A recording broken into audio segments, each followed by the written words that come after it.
Hello, my name is Marcus. I'm the compiler of a collection of therapy quotes entitled 1001 Windmills of the Mind, a collection of quotes taken from what's often called psychodynamic or the psychoanalytic perspective, which long ago, as I understand it, was referred to by some as philosophical medicine, because this perspective seeks to be medicinal for the soul, for helping to heal the soul.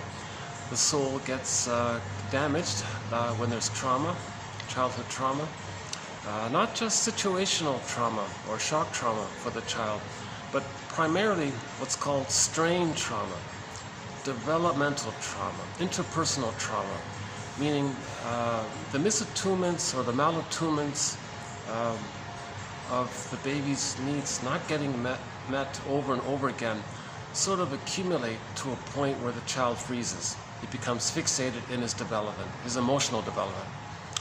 One image is the woolly mammoth frozen in that block of ice up in Siberia. And apparently he's been like that for the past 30,000 years.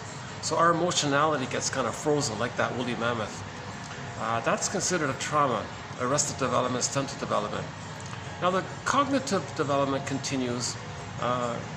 We chronologically develop, biologically develop, but our sort of emotional, spiritual, moral, psychological, our inner sort of world kind of gets frozen.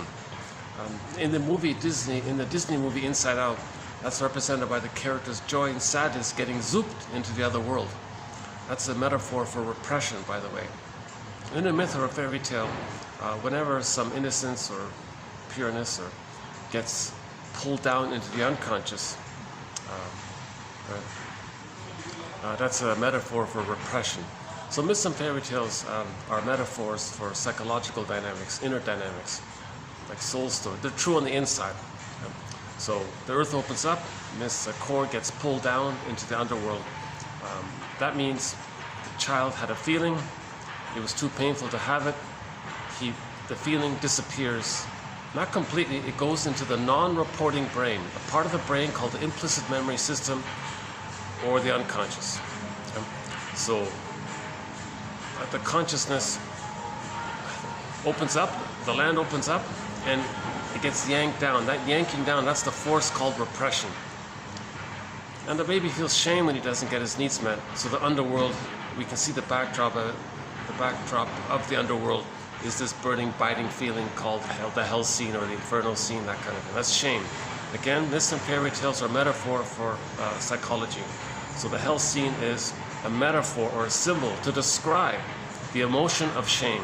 So the baby feels immense shame when his mother hurts him. Not intentionally, usually. Now, the character that pulls down the innocence, okay, so Miss Core represents our feelings, something pure. She's a maiden, right? The earth opens up, and she gets yanked down into the underworld by some scary dude, some scary creature. Now, this scary creature, it's often seen as the guy with the horns, the Minotaur, or it can be any kind of witch monster, any kind of a scary animal that wants to hurt the person. Now that image, again, myths and fairy tales are metaphors for psychology. So the image of the guy with the horns, for example, the baby is nursing. So you got the canvas of the breast. The baby's enraged. Shame and rage. Okay? He can't feel that. So he's going to take, so let's say he takes a paintbrush onto the canvas. He's going to paint his rage onto the canvas. So he's creating an image of the mother as enraging and dangerous and threatening. Now the baby wants to bite and take in. Now he's very desperate. So when he needs to take in the milk and the loving safety with the mother, and he's not getting it. So he's angrier and he's going to be more aggressive and he's going to try to bite it. Remember, aggression is there in response to when the love is not there. It's not meant to be the default. It's just a reactive response when something goes wrong, kind of thing. So the baby's enraged and not getting the love that he rightfully deserves. So that rage, he can't feel it. It's too much excitation. He can't hold it. His little ego can't process it. So when the mind can't handle something about itself, it gets repressed. That's the pulling down part. Okay? Now when something's pulled down, it's projected. It's seen outward to not know that it's within. So the baby's rage is seen onto the mother. Now the mother is just the breast in the beginning, called the breast mother, called part-object relating. The baby's still fused. The breast might even be, he might even think it's sort of like a part of him, or just there to serve him, a function for him, like the placenta was a part of him. He might think that the breast is maybe like an organ, like the placenta was like a kind of organ for him. So he doesn't really get I, not I, what's what, and it's called the stage of undifferentiation. He doesn't know where he ends and his mother begins. The stage of fusion, merging, symbiosis, the mother-infant dual unity. Now it's a blissful paradisical state for the child, actually. In the womb, he's in this relaxed, floating, blissful state kind of thing. So he's, now that's, by the way, that's meant to continue for the first 4 to 5 months because humans come out too early. So he needs the bliss to continue. The baby can't have paradise lost at birth. The paradise must continue for the first 4 to 5 months. So he depends on the mother, even though he thinks it's a part of him. So he depends on himself, I guess, if he thinks that way. Either way, he depends on the breast mother to be attuned, to have a line, like a connection there. When the baby's suckling and nursing, the nerves in the breast link in with the nerves in the mucosa nerves in the child. There's a line there. Just like there was a line with the cord within, that means in the extended womb, the line has to continue with the nerve line. Then the mother can provide reverie, she can offer her presence toward the child feels seen and her presence is there, he feels attended to, and the mother is attuned to the baby's situation. She can, there's like a flow there back and forth, just like in the womb there was a flow back and forth, so that flow has to continue. Now if that flow is broken, okay, and we have a whole thread around why that gets broken, but so in the cases when it does get broken, the baby feels unseen, doesn't get his needs met, he doesn't get his maternal holding environment called the extended womb, the social womb. He doesn't get that safety, the psychological egg. Again, humans come up too early. They need an extra 4 to 5 months. So he feels immense persecutory anxiety. The screen painting by that famous artist, Masterson, calls it the abandonment depression, a composite term to describe his helplessness, his hopelessness, his powerless, his rage, his fear, his voiceless screaming. He's the scream. So the baby feels persecutory anxiety. Some people take it one step further and they say he feels annihilation anxiety because the baby can't make it on his own without his mother. If he thinks the mother's not there or the mother's hurting him and he can't find a way to bond to her, he thinks he's not going to make it somehow. So the baby's got to desperately bond to her. He's got to find some way to have some kind of connection to her for just his basic survival. So he'll accommodate accordingly to have that connection, even if it's a painful connection, even if he has to pay the huge price of not knowing his feelings, not developing emotionally, not experiencing joy and happiness in his life, not knowing his interests, maybe feeling unreal in life or going through the motions of life. He's got to find, so he'll do what he has to do. He'll disassociate and, okay, so the baby's trying to survive, obviously, right? So how does the baby work that out? He creates some kind of deal with the mother. But let's go back to the image where the baby's like a little artist. So so his needs are not getting met. Yeah. He feels the abandonment depression. He sees the breast as shaming him, as rejecting him. So that's the bad breast image. Now, it's wildly exaggerated because the child can't accept his rage, his own rage. So he paints his own rage onto the image and says that the bad breast is this devouring and raging monster that wants to bite him and hurt him and take him in. That's the so-called paranoidish element to Melanie Klein's theory of what's called a paranoid schizoid position. Okay? So the paranoid part is the baby projects his rage onto the mother and says, the mother's enraging, the mother wants to hurt me, the mother wants to devour me, the mother wants to eat me. See, that's the paranoid. The mother doesn't want to eat the baby, obviously. The baby wants to take in, but his wish, his need to take in is squelched, so he projects that onto the mother and says the mother wants to take him in, kind of thing. So the witch won't eat me, the title of one book. Hansel and Gretel, the witch wants to eat the children, etc. Now every person could create this kind of character. If every person took a sheet of paper and drew a circle, let's call that the breast image, Now, imagine you're enraged and you're scared and you want to take in and you're angry. Imagine those of your feelings. Put it onto the paper. I think that's as if what the baby more or less does. So now he has this image of a devouring monster that wants to eat him. Okay. So he can't relate to that. He can't even just survive and take in milk if he's so terrified of her. There's too much excitation. There's too much stress and adrenaline. What does he do to just survive if he ends up thinking that the mother's hurting him? Now we're talking about the times when the mother's more shaming than loving, which surprisingly is more common than people realize. Roughly 70% of the children in North America are not getting a secure attachment style. Okay, so by one estimate. I'm in my favorite venue here. I love this place. It's my first choice when I do a video. They're always preparing for some function, so if you see me looking around, I'm kind of distracted. And if it gets busier, I may have to move to that little room upstairs. But there's a big function taking place here. It's only a Monday. This place is really popular. There's always some event going on. But this looks pretty major, what they're doing here. They brought out the big speakers and things.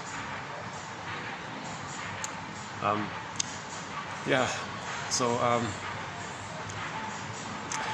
this is sort of common in my videos. I do get distracted and wander a little bit. Again, I'm not a shrink or professor. I haven't been analyzed myself. I'd love to get analyzed. I'd love to work out my anxieties. I'm trying to do the best I can on my own kind of thing. So someone said, if you want to learn something, teach it. So I find these quotes that they're interesting, and I'm trying to learn it, but I do it by talking about it, or so-called teaching it. So I'm trying to learn it myself. Now my gift back is that all of the quotes are posted below. And for the price of a coffee or a cup of tea, one can get the complete file of 1001 Windmills of the Mind, now with well over 5,000 quotes. In this video we'll be doing TQ 2499. So roughly half of them are sort of the best of the best. They're called the TQ quotes, the therapy quotes. Therapy because they're all in the spirit of making the unconscious conscious, to know what's going on. Berger says, how do you bargain with something in your unconscious if you don't even know what's in your unconscious? So yeah, the other remaining quotes are the honorable mention quotes, which are not on the YouTube channel. Only the TQ quotes are here. So if one would like to have the complete file, which is approaching, in my opinion, an encyclopedia of soul repair from the psychoanalytic tradition. 52 threads, topics, themes, chapters, e-booklets, myths and fairy tales just being one thread, prejudice another thread, transference, repetition, compulsion from trauma another thread, emotional eating a thread, the psychosomatic issue another thread. Oh wow, yeah, they're really going all out here. Jeez, I've never seen this much hardware being prepared before. Well, what is it here? 12:15. I'm hoping they'll go on lunch, you know.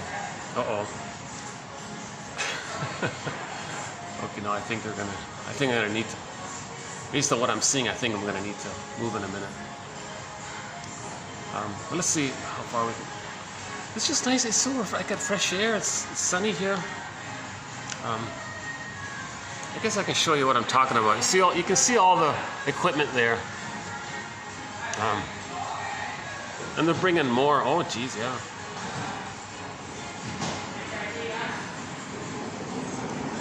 Looks like they're preparing for.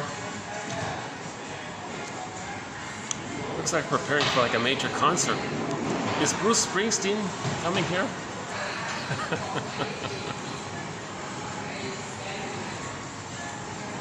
I would love to see Anne Shell, one of our musical voices, Anne Shell. Actually, we'll end this video with another one of Anne Shell's songs. So we've played about 7 or 8 of her songs already. So we'll add one more here. A major musical voice to 1001 Windmills of the Mind, Anne Shell. As is Beatrice Deer, Edie Sappi, Ziana Zane, Devram Kaya, Willie Mitchell. Oh yeah, Willie Mitchell. Brian Andre Ashton.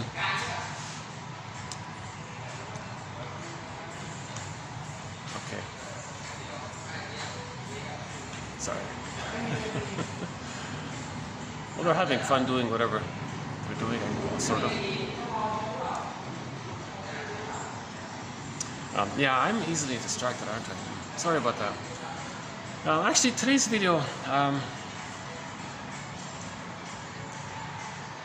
is tangentially related to our thread on prejudice, one of our major threads. But I need to lay down some, for today's video, I really need to lay down some context and some background ideas, because without it, it's going to be a little... Because today's video is ultimately about understanding prejudice. So we'll get there in a minute. Okay, so the baby is an artist. He creates a picture of his rage and his needs to take in onto the canvas of the breast, and thinks that the mother, the breast mother, his first object, is this devouring monster that wants to eat him. Now, he's bonded to this. He's actually attached to it, because the more the mother's unavailable, the more the baby needs the mother. So he's got a bond to it, but he's so pained by it. He's so scared of his own mother, but he's got a bond to her. What does he do? It's a trick of the mind, or a maneuver of the mind, a mechanism of the mind, an operation of the mind known as the splitting defense. He'll split the image of the mother into good breast, bad breast. Okay. So he'll take whatever times the mother is good and amp it up, or if that's not really available, he'll just hallucinate, like the thirsty guy in the desert who hallucinates an oasis to survive. The baby wants to survive. He hallucinates an oasis breast. So he hallucinates an oasis breast, this heavenly, divine, supremely, all maternal, all good, sweet milk and honey, this wonderful, loving, unconditional breast. Okay, so and he'll think that while he's nursing with the terrifying breast, he'll deny it, it's repressed, and he'll trick his mind that he's really relating to the goddess breast, the oasis breast. It's a lie, but he tricks himself. He believes the lie to feed, to not feel the pain. Right? So that's called the splitting mechanism. That's considered one of the manic defenses. This is a manic defense. Now, this splitting mechanism is part of the paranoid schizoid position. Okay, so this splitting mechanism, good breast, bad breast, that's considered the schizoidal part of the phrase paranoid schizoid position. It's just unreal. Schizoid is detached from reality, something like that. Schizoid, schizophrenic. Right? So he now he's got to idealize the good breast. Okay? So splitting idealization is related to another manic defense. So he's got to maintain his idealized image of the good breast being wonderful, and deny and repress the bad breast image. That's the splitting mechanism. So this splitting and idealization, devaluation, okay, now at the same time, the bad breast monster image mother, he sees it is infused with his own feelings and rage, so he thinks the image of the bad breast is so dangerous. That's the paranoid side. Now, if this is stuck in the template, in the mind, if this is stuck in the implicit memory system, where the baby creates some kind of psychological imprint, some kind of blueprint, some kind of script, schema, model, working model, some kind of organized structural setup based on his memories of his interaction and what happened to him. He has these memories. Now, of course, they're unconscious memories. So he creates some kind of map, working model in his mind. Endopsychic structure, architecture of the unconscious. There's some kind of structure going on called psychic structure. So the baby's laying down psychic structure based on his interaction with his mother. Okay? So object relations theory, which is psychoanalysis nowadays mainly, is the study of the internalization of interpersonal relationships. The baby has an interpersonal relationship, he internalizes it. We want to study this because this structure, if it's frozen, the organism seeks healing. The organism seeks to heal the structure. It's not meant to be like the Odyssean demon in the memory. It's not meant to be like that. So the organism wants to heal. So the person, the theory is called repetition compulsion. They're going to replay what happened with the frustrating mother, the misattuned mother, with others in the present, with the fantasy they can change the past. So that's a major topic called repetition compulsion, being synonymous with trauma, and how transference is an aspect of it, where we transfer what happened in the past into the present, replay the past in the present with the fantasy that we can change the past. Again, in the unconscious, there's no time. It's timelessness. Primary process thinking, timeless. Pictorial thinking, no words. So there's trauma that early on. He wants to replay what happened in the present with the fantasy he can change the past, undo the past, get a happy past, and so on. So the organism is trying to heal. So that's sort of the positive intention. But it's very disruptive because the present isn't the past, but the unconscious doesn't understand time. It's always in that painful now, so he's just doing it again and again. Again, Edmund Burglar's metaphor for this, every neurotic is a music enthusiast. I guess these guys are preparing for some music concert here. Okay, never mind. So every neurotic is a music enthusiast, but he only has one record. And he carries this one record, this vinyl, long-playing LP, music disc record with him everywhere he goes. Every time he sees a record player, he spins off that one record. It's a traumatic script. It's the painful memory script. He replays that past in the present. Amy Baer, the self-help author, puts it very simply. In an interview she did, she summarized the whole thing by saying, we repeat the childhood past in the present because of the pain we're feeling. We're still feeling psychic pain, emotional pain. It's in the body, we're not aware of it, we're numb to it, but that's pain. So these guys are the roadies. I get it now. Okay. These are the roadies. What's the song by Jackson Browne? Stay. Now, he said to the roadies, don't pack up the equipment. I want to stay a little longer. I don't want to leave. Could you stay just a little bit longer? We don't have any of his songs, Jackson Browne, yeah. We did play one song, which was a duet between Jackson Browne and Bruce Cockburn, called, oh boy. It's a song about, it was a cover song they did from another band about under the Christmas reference, where under the Christmas tree, all of the presents were violent toys. And so there was a song about that. Yeah, we did play it about 2 years ago. Tim Buck, something with Tim Buck. The original band who sang that song is Tim Buck 3 or something. They have a song about all I want for Christmas is world peace or something. And then they're talking about the toys. It doesn't look like it. It's just all these aggressive toys. I forgot the complete song. It was a while ago. But other than that, yeah, we don't have any Jackson Browne songs. We do have a few songs by Bruce Cockburn. I have a big question mark about him because he sang some key songs, but based on what we now know about him in later life, it's a huge question mark. Let's not go there.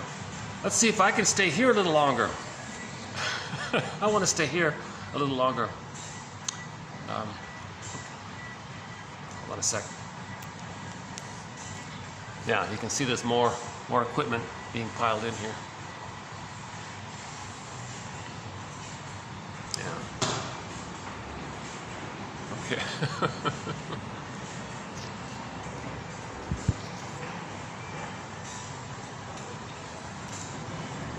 Maybe I should go upstairs after all. If I keep interrupting like this, my flow I won't get much of a flow going in my speech here.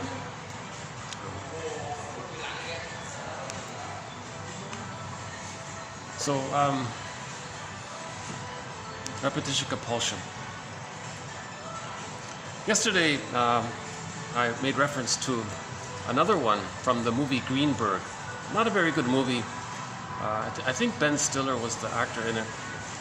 I don't recommend it, but there was a good line in that film. The guy reported to a friend of what his therapist told him. And he said, quote, the therapist said to him, he told his friend, quote, "You have trouble living in the present, so you dwell in the past because you never really lived it. You never really lived it." The child couldn't process that trauma. He couldn't cycle it through. He couldn't know it. He couldn't see it. He couldn't fully live it. He's frozen. He didn't live it. Meaning he didn't fully live it. So he's trying to process, he's trying to master, he's trying to metabolize it, mentalize it, conceive it, know it. He's trying to live it fully. He was too pained by what happened. So that's in the past. So he has trouble living in the present. Okay? So, because the past is taking over the present, so to speak, and he's trying to replay the past to see if he can process the past. He's still trying to process the past. Brody calls it unfinished business. He wants to process it. Okay, again, you have trouble living in the present, so you dwell on the past because you never really lived it. I like Amy Baer's summary. She says, you repeat the childhood experiences in the present because of the pain you're feeling. That's the unfinished business. We're still feeling pain. We don't want to feel pain. When we cycle it and process it, then we don't feel pain. Okay? So that's why he has trouble living in the reason he has trouble living in the present is because he's still feeling too much pain from the past, and he's trying to master that. He's trying to process it. He's trying to be free from it. That's the theory called repetition compulsion. A good quote on this is TQ 2119 by Paul Libby Russell. Well, I'm glad I stayed. Yeah, they're having a lunch break. Good, okay. So I've got about maybe 45 minutes here.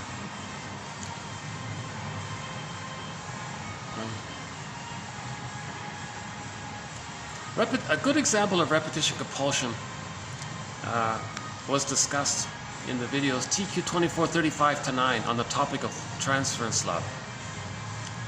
The baby didn't get the love he needed. He wants to replay that. Let's say one way to replay it is if somebody in the present reminds him of the mother, he's back in the past. That's called falling in love. He fell back, infantile. So he's going to revive some of the symbiosis. Remember the baby had paradise and bliss, and he's going to get some of that bliss. It's going to be triggered up. So that's the falling in love part. He fell back to that blissful time because the dysfunctional partner reminds the person on some level of the dysfunctional mother that hurt him. So he's reliving it. He's revived. He fell in love. He fell back in the old blissful time in the nursery. He fell back to that and is feeling some of that. That's the falling in love phase. So he's going to replay. Now he wants to replay the past and the present. So he fell in love. That's the first part. Now, because the partner is seen as a reincarnation of the parent, the fantasy is that the parent is going to change the partner as the parent is going to change the partners via the proxy of the parent via the proxy of the partner. Is the parent is going to change their dysfunctional ways because the parent wants to provide the person's as a baby's needs to have been met, to meet them. So the fantasy is that the partner is going to be the needed good mother that should have been there. So there's a great fantasy because you're getting a second chance, so to speak. The mother failed the first time. Again, the greatest hurt of all, mother failed me. So the mother failed. Now someone reminds you of the mother. Okay, now the second chance. So you go back to it. Okay, this time we're going to get it right. Enter the title of that play. I love you, you're perfect, now change. So they'll have that fantasy that number one, first it's passive. The baby was passive. They're going to think that just being in love, everything's going to happen.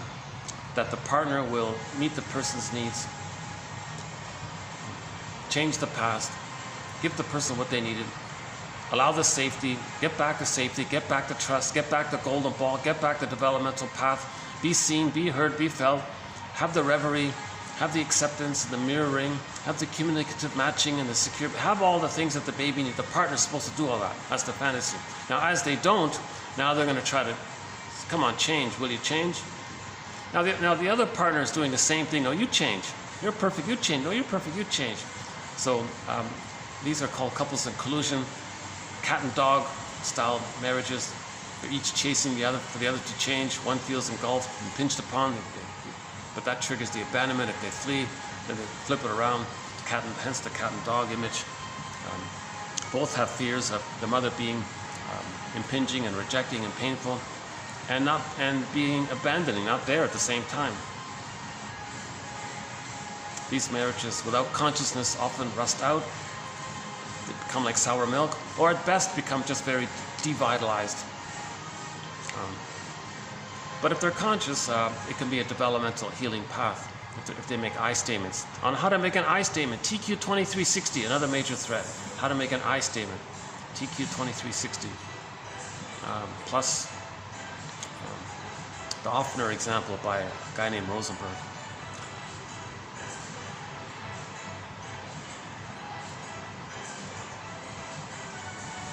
Repetition compulsion. So that's an example of repetition compulsion, where they want to replay and redo the development with the partner. They're going to replay the past and the present. The partner's seen as the parent. It doesn't work. Repetition compulsion. In just general simple terms, the mother shamed the baby. How do they reenact that? Well, they may find others who will be rejecting towards them, not like them, let's say. Or they'll just goad them into rejecting them because they want to replay what happened. They're just trying to replay what happened again and again. So they cast people into roles in the present to replay what happened. The fantasy is that if they replay it, maybe they can change the past and get the needed outcome. It doesn't work. So Russell says it's a mirror for the person to see what happened to them. If a person can observe their repetition compulsion, they know what happened to them in childhood. We repeat the childhood experience in the present because of the pain we're feeling.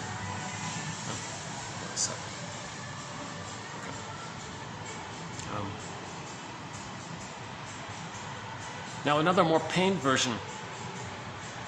What a second, what's this? Got some kind of. Okay. Yeah, my phone is.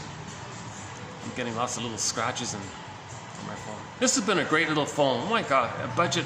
This is like a very budget, basic, older model phone that was on sale, but it's been working really well. Great little phone, you know.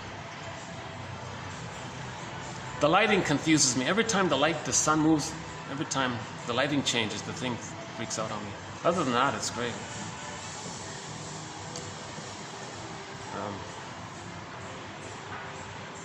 Another more painful version of the repetition compulsion is that the mother shamed the baby.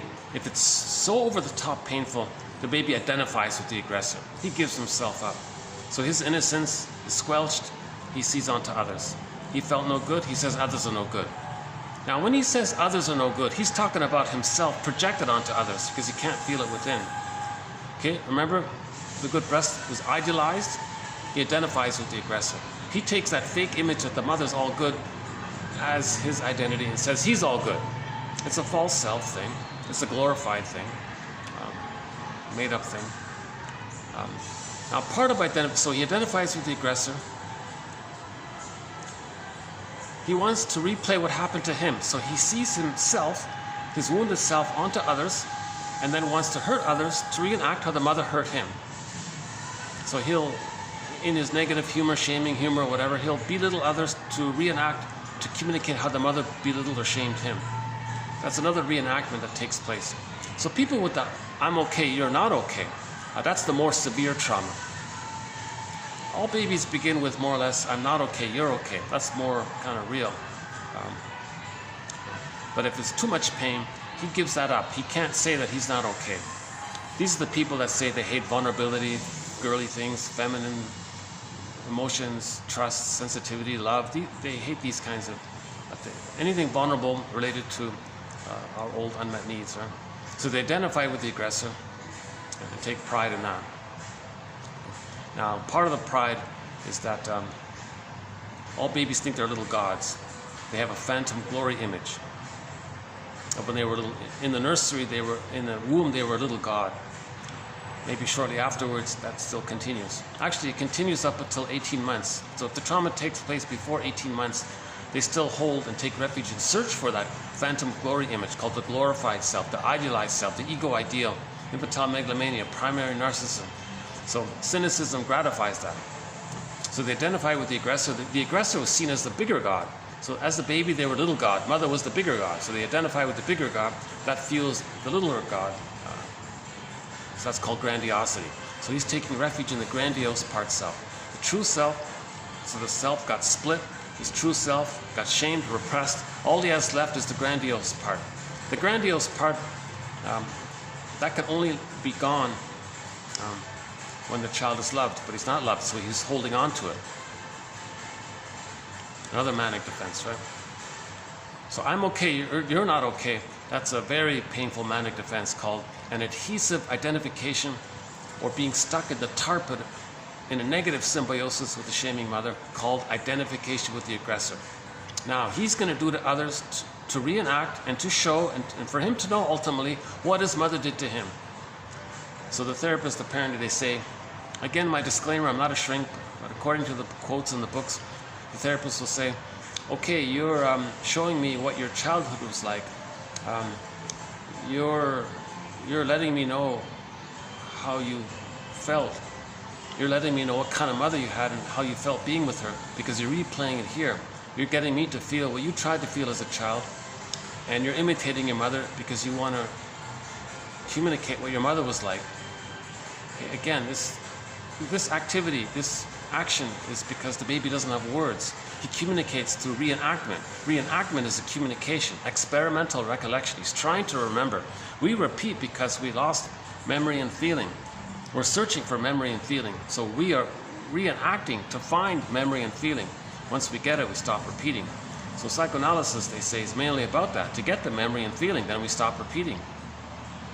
No? Oh, got a loop of the birds here. Should we do just a quick little stretch here? Hold on a sec.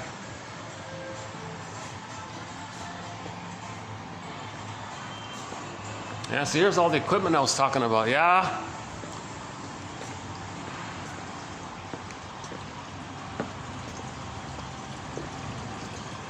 A fender. Oh, I see. So yeah, this is a massive hotel complex, 2 towers. Great venue, I love it here. This is sort of the event area here. And I have this sort of rare window of opportunity to use this spot in between their functions, sort of in the, like mid-afternoon usually I can come in here. But, okay, let's go back here. So by the way, for a price of one of these things, for a price of a cup of tea, for a cup of green tea, Longjing, please. That's a great tea if you can find it. Longjing means dragon tea. It's expensive, it's hard to find. But anyways, for a cup of Egyptian licorice mint tea, one of our companion beverages. Egyptian licorice mint tea by the Yogi Tea Company.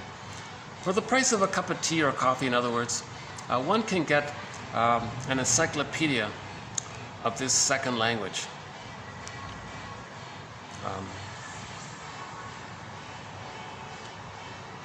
So you'll get the quotes on splitting, you'll get the quotes on the manic defenses like splitting, and the paranoid schizoid position.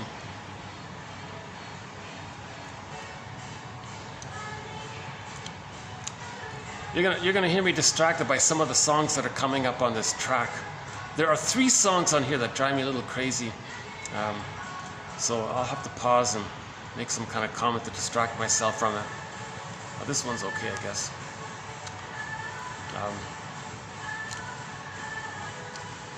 So hang in there with me, because we got a very interesting video coming up here. And it's a triggering material that's coming up. TQ2499. It's some of the most triggering material, actually. But I feel like maybe I want to be balanced in my quotes. Not,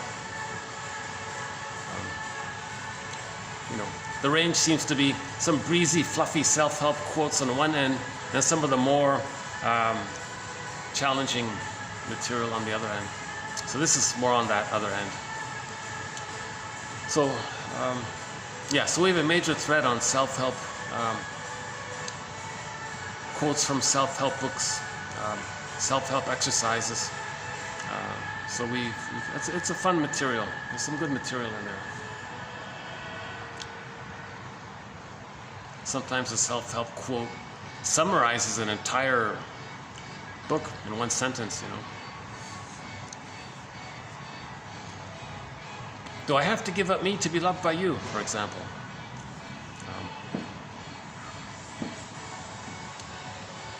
That's to adapt to a painful environment. The baby's first environment is the shaming breast, which the baby, in his panic, thinks is very scary. He gives himself up for the attachment. So he has an attachment, the baby attached. The baby would rather have some kind of compromised, chaotic, disturbed, troubled, dysfunctional, neurotic, disorganized, dissociative, dismissive, anxious, avoidant, etc. attachment style with the painful mother than have no attachment. The baby couldn't make it if he didn't have some kind of attachment. It's called in the broad terms, it's called the insecure attachment style. It's not secure. It wasn't safe. Okay, it's a developmental trauma, interpersonal trauma, strain trauma. That's a trauma. When there's trauma, the person repeats to see if they can change it and get a better past. So one way to replay it is called identification with the aggressor. Doing to others to show how the mother treated them. Now, a big part of this adhesiveness is that the baby thinks it's his job to fix the mother because the mother was him. The breast mother was an extension of him. He thinks he's the universe. Everything is for him, to serve him. Now, he can't have paradise lost at birth. He's got to search for it for the first 4 to 5 months. He needs that safety for the first 4 to 5 months, called the psychological egg.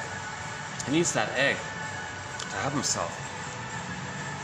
So he'll try to fix the mother, save the mother, to get that safety, to get that paradise. He fails. He can't do it, so he thinks he's flawed. He's no good. That's a trauma in his false belief. So he wants to replay it. So to replay it, he'll repeat it. So he'll be dysfunctional. Dysfunction means maintaining the attachment because he's still trying to save the mother and get the paradise. Dysfunction means he's still trying to get the paradise. Okay? Now greed could come in there if he doesn't get the love that he needs. That can lead to greed. So we did a very exciting batch of quotes just very recently. A six video run, a 6-part set of video, a 6-part series on greed, done over 7 videos. So that's TQ24, 78 to 89. I can't recommend that highly enough. 78 to 89, 24, 78 to 89 on greed. It's a manic defense. It's puerile. It's infantile. It's a sign of trauma. Don't be impressed if somebody's greedy. They're still enraged. They're still tied to the mother. They didn't know themselves. They didn't get the love they need. So they're greedy, searching for the breast still. It can't be done. Now, because of the envy, hatred of the good, if the baby feels so much pain, there's this issue around, he can't see goodness. So he wants to remove the source of envious feelings. He doesn't want to be triggered. So greed is the Trojan horse for the envy. Now greed is just an attempt to get the good breast, to get the paradise. But it's destructive in the process. The envy within eggs on the greed. Go ahead, keep on being greedy because of the envy. So the envy is the true driver of the greed. And about a month ago, a famous short seller came on TV and said, 99-year-old guy or something, multi-billionaire, said, look, the world is driven by envy. Those are his actual words. He said, the world is not driven by greed, it's envy. Greed is just the Trojan horse. People are brainwashed to think greed is so wonderful. It's the envy that's pushing the greed, because greed destroys and the envy likes it. The envy wants to see things destroyed because the person, the short seller, for example, or anybody in the paranoid schizoid position, whether or not they are a short seller or not, it's not about that. Anybody in the paranoid schizoid position, okay, so envy's there. The main emotions: hate, greed, envy, spite, envy, vindictiveness, schadenfreude, the grandiosity, the contempt, the fiery victory, defenses against complicated grief, and a few others. So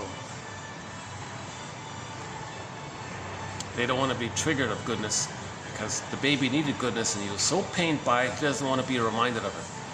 So goodness is too triggering. Now the greed part is the compulsion to take in, but he doesn't satisfy.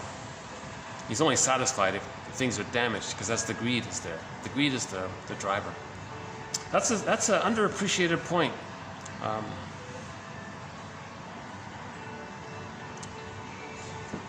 So things like greed and envy,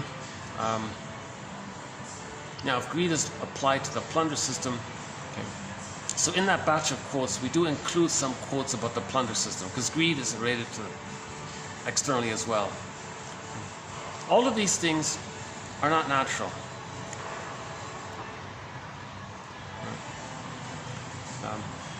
They're a manic response to the pain of not being loved. Rosenberg, a good example of a self-help author who summarizes things. He says, anger is an expression of unmet needs. That's all it is. It's not innate. It's not like a set thing that drives us. It's just a thing that appears when something goes wrong, kind of thing. So what goes wrong? So, okay, by the way, on that point,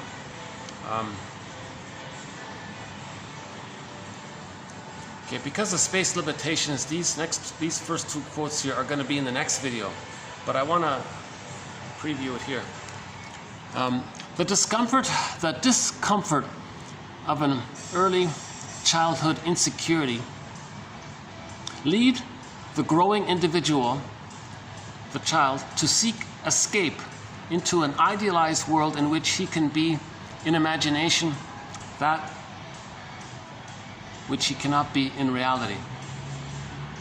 This development is most unhealthy, however, and the desperate attempt to maintain a self-glorified image leads to the accumulation of anxiety and to squelch inner conflict by such devices as projection, greed, envy, and so on. Okay? Such psychic phenomena as hostility, self-glorification, vindictiveness, envy, greed, etc., are seen not as expressions of the real human self, but as defense mechanisms, manic defense mechanisms, formed in reaction to an early basic insecurity within the individual by an unhealthy emotional environment. An unhealthy emotional environment.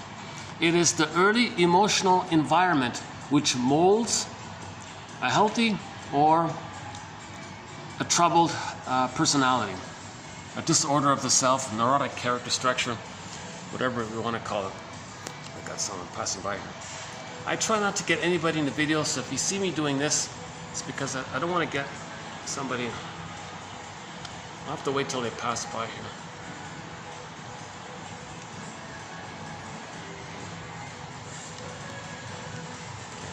Let's just wait a minute here. Okay, so Karen Horney makes a big point about this. One of our mentors, Karen Horney, she emphasizes this. It's not natural. This is not.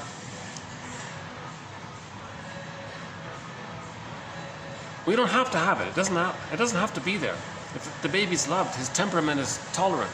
It's calm, natural, virtues, Empathy, gratitude, reparation, the normal ability to mourn, grieve, creativity, spontaneity, a lot of the normal things are there. Humans are generative, they build. We're all one family, so it's not normal to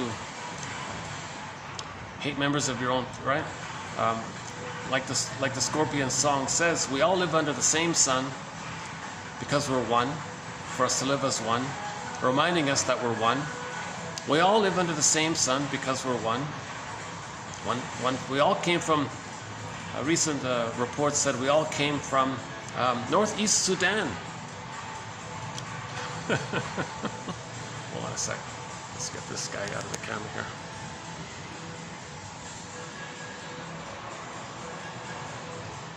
Okay.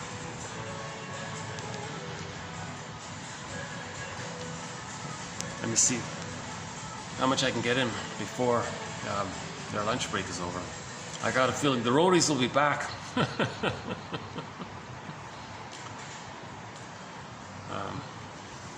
Yeah, if I were online, maybe I'd play that song. It's called "Stay," right? Stay. Won't you stay just a little bit longer? Won't you please? Oh, don't take my piano, he said, right? Because he wants to stay. So separation anxiety. In the song "Stay," the concert was over. He was attached to the audience. No, I don't want to leave. I'm bonded here. I feel safe here. Everyone's going home. Where are you going? Separation. Stay. So he writes a song about his separation anxiety. Right? Okay, so greed, envy, these are not natural. This is not our normal temperament. The normal temperament is when the babies get a secure attachment style. It's I'm okay, you're okay. The temperament is calm, it's warm, it's affectionate, tender, playful, spontaneous, relaxed, easygoing, warm, generative, and there's a certain kind of embodied. People are embodied, they're in their bodies as well. If you're not in your body, you're not making sense. With trauma, we lose our disconnection. It's called feelings of depersonalization, not feeling real. The woolly mammoth phenomena. Okay. Joy and sadness are zooped into the other world, that's trauma. And what was left at the console in the Disney movie Inside Out? What was left after the trauma? Fear and anger, the amygdala. Okay. So that's the manic defenses. So the amygdala is there, of course, but it's not natural for us to operate in this hyper-vigilant, hyper-reactive, quick-to-anger state. This is just an emergency. Oh, they're back already. Oh, that was quick. Oh, they're going to build a stage, huh?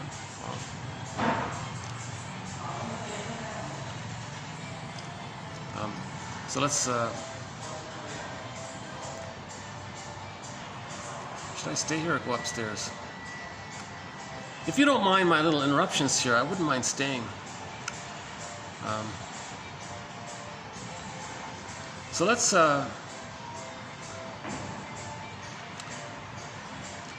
So let me offer the second part of my preface to this video here, to today's video, is that we have a major thread on prejudice. Now, most of the quotes on our thread on prejudice relate to internal dynamics, psychological dynamics that lead to prejudice. Projection and something about yourself, you project it onto others and say that they have that, so you don't feel that it's within. Shaming others because you want to reenact what the mother did to you. So the others are innocent, so you pick innocence because you want to project your innocence onto the non-threatening substitute others, the ones who are prejudiced against. They're safe. So you say negative things about them to maintain the identification with the aggressor, the connection to the mother. So prejudice is the person's attempt to stay connected to the mother. Prejudice means the person's still bonded to the mother in a negative way, and they can't get out. They don't know how to get out. They don't know how to leave the mother. They didn't get her love, so they're going to act like her, be a caricature of her, do to others what the mother did to them. They're loyal to her. So prejudice is loyalty to the mother in the mind. Okay? Because the trauma means the splitting.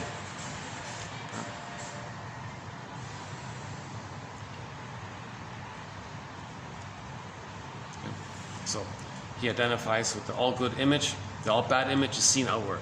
Or he identifies with the bad image and says he's the victim. So, okay, back up a sec. There's a thing called hocus pocus double focus. Because of the fusion, he identifies with the aggressor, finds a non-threatening substitute other, someone who's safe, however it is they're safe. In general, when you feel safe, feelings come up, right? Okay. So you find a non-threatening, safe other. So might know people from other languages, other places, or whatever. They're considered safe. Because a lot of people around the world, our babies are held, I guess. Okay, let's not get into why. Maybe they're disadvantaged, maybe they don't have connections, so you feel safe that way. Maybe, however it is, someone is seen as safe. You see your innocence, your original safety, innocence, onto them. So they're like a proxy for your innocence. Now you want to replay what happened to your innocence. So you identify with the aggressor, okay, say shaming things about others, to reenact how the mother said or did shaming things to the person. So he's replaying it. Hocus pocus double focus. As he's doing that, he's triggered of what happened to him. Repetition compulsion is an attempt to get back our feelings. So when he shames others, he's triggered up. He feels what the mother did to him. So when he shames the innocent other, he's reminded on some level of what the mother did to him. Now he feels pain. Oh, wait a minute, the mother hurt him. But he's loyal to the mother. He can't direct his anger towards the mother. So he takes the frightening image of the mother, puts it onto the victim, and says, oh, the person you just hurt them. Okay? You see? This is because the person is still trying to win mother's love. They can't separate. So they can't express their anger at the mother. The deal was, for the attachment, don't express your feelings towards the mother. So when he shames others to reenact how the mother shamed him, he's triggered about how the mother shamed him. Now originally, the baby would express his anger towards the mother, but whoops, the memory is he can't do it. So then flip-flop. He takes the aggressive image of the mother and puts it onto the victim and says the reason he's feeling hurt is because the one he just hurt him. No, he's reminded of how the mother hurt him, but he can't face that. So he just says in the present, the one he just hurts is the cause of his pain. So he says the other one is so threatening. He projected the boogeyman image onto the victim he just hurt, because he can't own his own rage at the mother, because the deal was he can't express his rage at the mother. Okay? If this point got through, this is a huge explanation from the world of psychoanalysis, as I understand it, a major idea around prejudice. That point there, the hocus pocus on there. Okay? So when we replay, we are reminded of what happened in the nursery. But we can't, in the nursery, we couldn't express our anger at the mother. But we're feeling the pain now. Now, we just hurt the other person, so that's convenient. We'll just say that the frightening image that represents their own anger at the mother, that image, will put that image onto the victim and say, oh, the other one is so dangerous. So that's prejudice, because the other person doesn't know what you're talking about. And of course, this is all cloaked over with a thing called rationalization, where you make up, invent any kind of excuse. It's easy to do, right?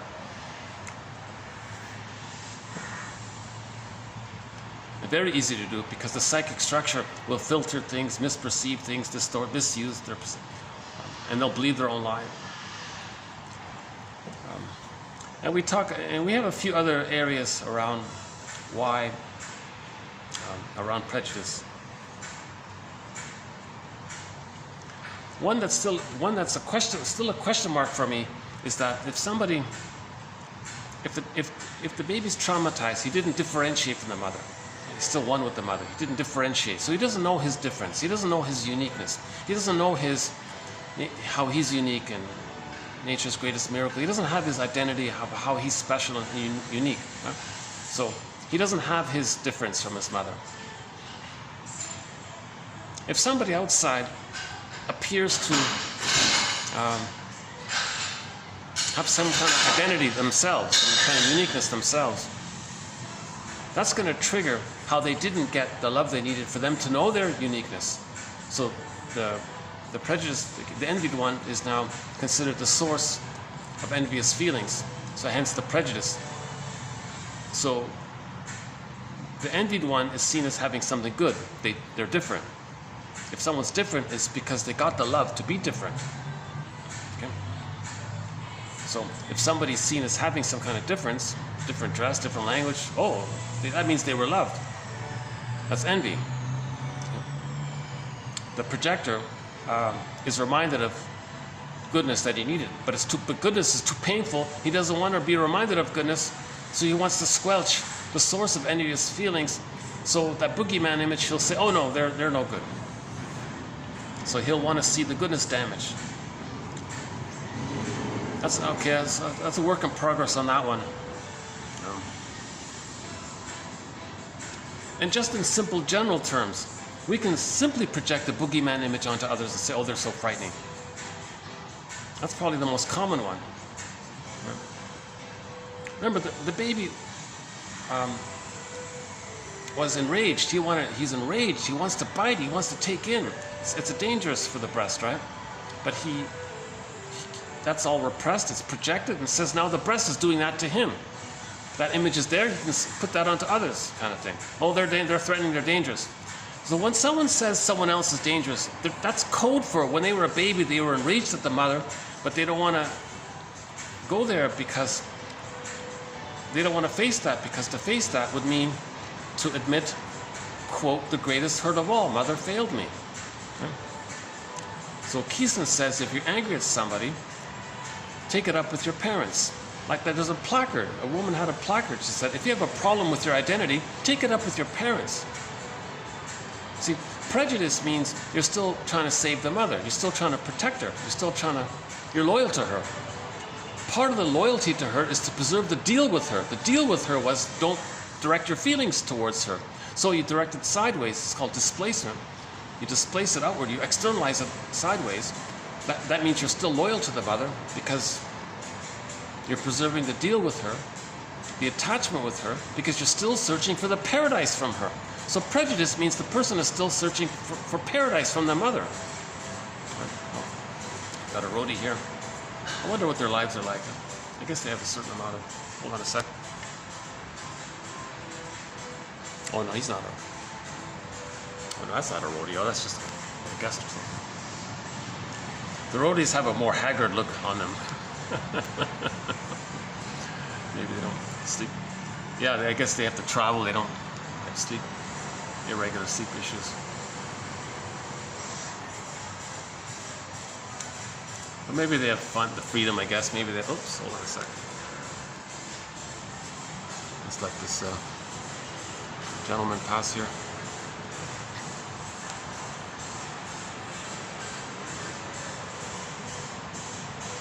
Oh, that's the first line. Now the seats are all empty. Pack it up. No, I forgot. Okay.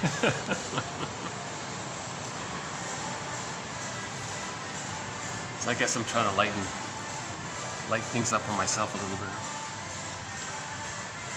Okay, and so on. We have hundreds of quotes in this area of the internal dynamics of prejudice that cause prejudice. So what I just mentioned were just sort of three of them. And there are others.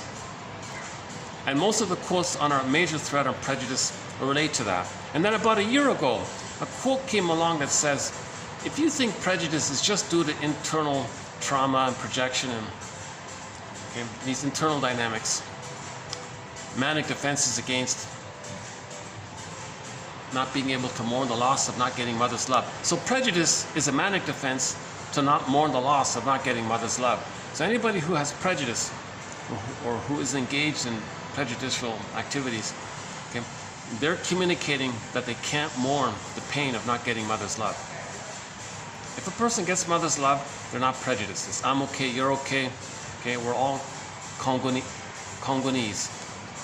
We all came from northeast Congo, they said. We're all Congolese. Literally, we're all cousins, according to Jane Elliott, 30 to 50 times removed. Oh, the roadies are back. Well, that was quick. Oh, come on, guys, stay. Okay. Let's see how long I can hold up here. Oh yeah, they're all coming back. Aye. Hold on a second. Let me just distract myself.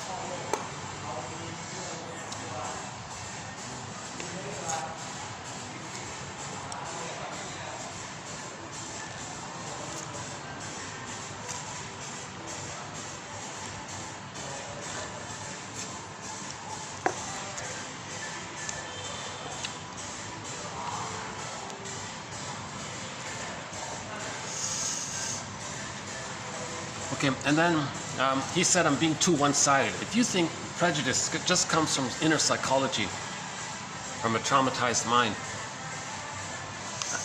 a defense against mourning. Prejudice is a defense against mourning. If you think that's the only cause of prejudice, you're being too one-sided. So I hesitated. I thought, oh no, I don't want to go there. I don't want to talk about the sociological factors that contribute to prejudice. And I avoided it for the first full year and a half, I think. I didn't want to talk about sociological factors. Other people can talk about the sociological factors. I want to focus on the internal dynamics. But he said, no, you're being too one-sided. That's a psychological issue. You're not being balanced. You're not seeing the two sides of the coin. So I grudgingly sighed and said, okay, I'll ease into it. So for the past year and a half, I've sprinkled in a few little quotes on the sociological factors that contribute to prejudice. And on that sociological subthread, okay, to support our main thread on prejudice, okay, we talk about the plunder system, education, propaganda, the schooling, and religion. Okay. So we have some quotes in that area. Now, religion, by the way, is a separate thread because it's jam-packed with psychology. That deserves a separate thread. So in of itself, the religious one, that's a separate thread. But it's also included in our sub-thread, which contributes to prejudice because religion prevents healing. Religion keeps people infantile. Religion wants people to still use demonic defenses. Demonic defenses, idealization, devaluation. They're stories, goddess and demon. Okay? Now, to preserve the infantilism, the religion one says, imagine your phantom placenta. Remember, in trauma, the baby loses the... Okay? The cord, many babies are not getting a natural birth. The cord shouldn't be removed. It should fall off on its own accord. It's called a lotus birth. So there's the placenta is part of the child. It's like an organ of his almost, right? So the religious gambit is, imagine the placenta. Of course, they don't use that word placenta, but they'll say, imagine your phantom placenta. You missed the placenta, don't you? It's missing. You needed it. It was removed too early. Well, imagine your phantom placenta. I found it. It's in the sky. Now you form a link. You form your cord there. Get back the cord. Now, by evocative speech, in some kind of poetic, evocative manner of speaking, a person can trigger. The speaker at the podium can trigger, get you to remember somehow the memory of the bliss you had when you were attached to the placenta. Or the update version is the phantom breast. Imagine the breast in the sky. It knows you, it loves you, it sees you, it's unconditional, all good. Okay, you describe the breast in a poetic, evocative way. Okay? And then it triggers up the memory of the bliss that the person had as a baby, but they forgot. So this gambit doesn't create something new, it triggers up something old. So this is infantilism. Now the idealization is the breast, that means your devaluation, that's the splitting. So if you're overly focused on the idealization of the good breast in the sky, okay, that preserves the splitting. Hold on a sec. Well, maybe he is the staff after all. Okay. I guess if the staff member walks by, I guess it's not too. Yeah, it happens on occasion. Someone will pass by. I try not to get anybody in. If someone does get in, it's just an accident. I try my best to not get it in.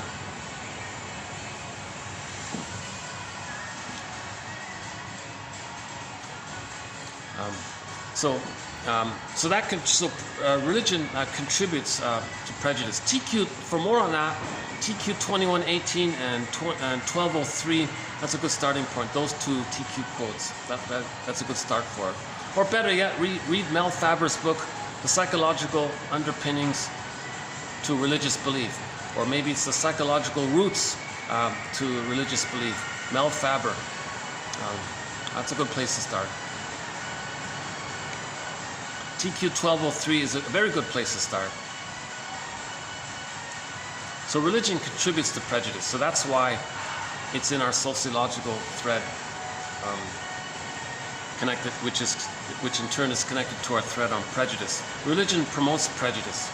Now again, we're talking about the plunder side. We're not talking about the victims of the plunder system. Yeah, we're not going there, right? Because in the so religion is a tool of the plunder system, another sociological factor. So let's maybe ease into the plunder topic then, which is today's topic. So today's video is about the plunder issue. Okay, not specifically to dwell on the whole issue of the sociological phenomena. I want to understand the plunder side because our goal is to heal prejudice. If we heal prejudice, we're good. Prejudice means splitting is still being used. Prejudice precludes mourning. Prejudice prevents differentiation. Prejudice doesn't allow a person to know themselves. Splitting. Splitting leads to prejudice. Right? So the splitting mechanism, we want to resolve it.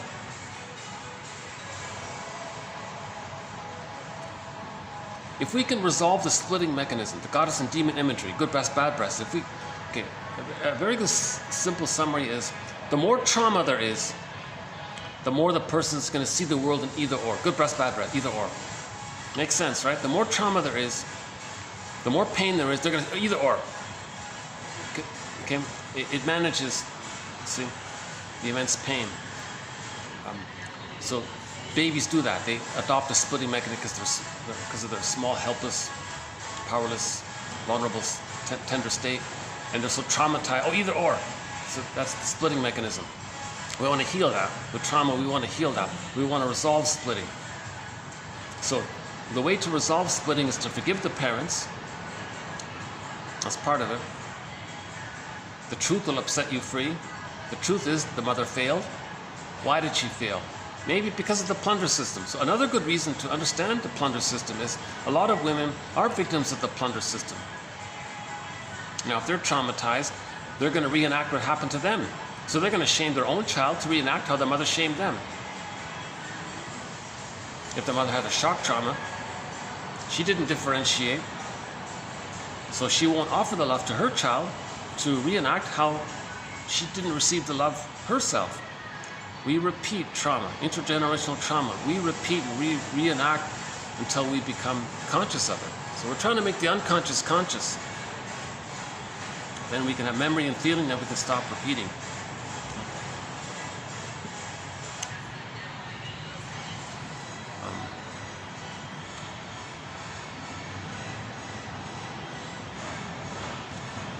So we'll talk a little bit about the plunder system. And we've done it recently a few times. So this is all speculation. Everything you hear in 1001 Windmills of the Mind, it's all theory, speculation, question marks. We're just exploring. We're looking for symbolize. We want to process things, so we got to search around for ideas. We're all brainstorming. Meet Homo bodoensis. So the current tentative working hypothesis at the moment is this one here. That before we were us, so we're all Homo sapiens, all one family. We're all one family. There was this massive family in northeast Congo, and we're all descendants from this massive family back then. Okay. That's when we became Homo sapiens back then, 150,000 years ago. Now, before we became Homo sapiens, the theory is we were this guy. Meet Homo bodoensis. Okay, so this is us. We used to be him. right? So we evolved from him. So you can see he doesn't have the cortex here, right? So he doesn't understand time. He doesn't have language. Okay? He's living in a sort of timeless state. So apparently for almost 1 million years, according to the theory, we used to be Homo bodoensis in Africa. Long life, very healthy. All babies got a secure attachment style. The mothers held the babies. So the temperament of Homo bodoensis was calm, it was easygoing, it was relaxed, it was normal. Okay, they didn't write books, and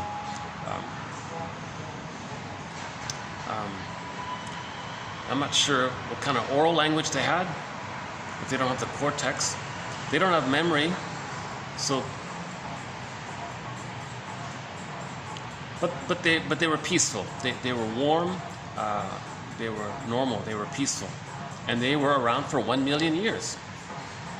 And if there were some misunderstandings, they would resolve it in some kind of playful way, like a dance competition. So they had song, dance, and ritual to deal with anxiety around weather issues or whatever. Quote, "We can all live like nomads, where I nomad at you and you nomad at me." So whether they were nomadic or settled down in some kind of way, they weren't mad at each other. Okay? They didn't have hate, greed, envy, spite, vindictiveness, schadenfreude. There was no short selling. There was no cheating people. There was no lying. There was none of these kinds of things. These are all symptoms of trauma. Greed, envy, grandiosity. These are all symptoms of trauma. Okay? Taking refuge in the glorified image that they thought they were a little god in the womb, and chasing that. Inability to mourn, inability to accept that they didn't get the love. But Homo bodoensis, all babies were loved. The mothers held them normally. They had the line there. Mothers had reverie and attunement. So their temperament was, they had a long life apparently. They lived like 150 or 180. I don't know what, maybe longer, 180, who knows? I don't know. So we used to be Homo bodoensis, one theory. And then for whatever reason, about 150,000 years ago, Homo bodoensis developed the cortex. Now language and symbolization, memory. Okay. So in effect, we evolved. The human species evolved from Homo bodoensis to Homo sapien. And we continued the normal tradition of Homo bodoensis, where the babies got a secure attachment style. We continued. So all babies got a secure attachment style. Actually, one theory about Homo bodoensis is the babies were in the womb for the full 12 months. So when they came out, they could start to walk already.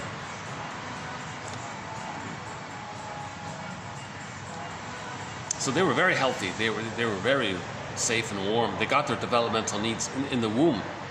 And when they came out, they could start to run around like chickens. Not chickens, you know what I mean? They could start to run around. So they were hatched out. They could run. They were already developed. I don't know. Anyways, when when our version of us came on the scene 150,000 years ago, called Homo sapiens, we were natural.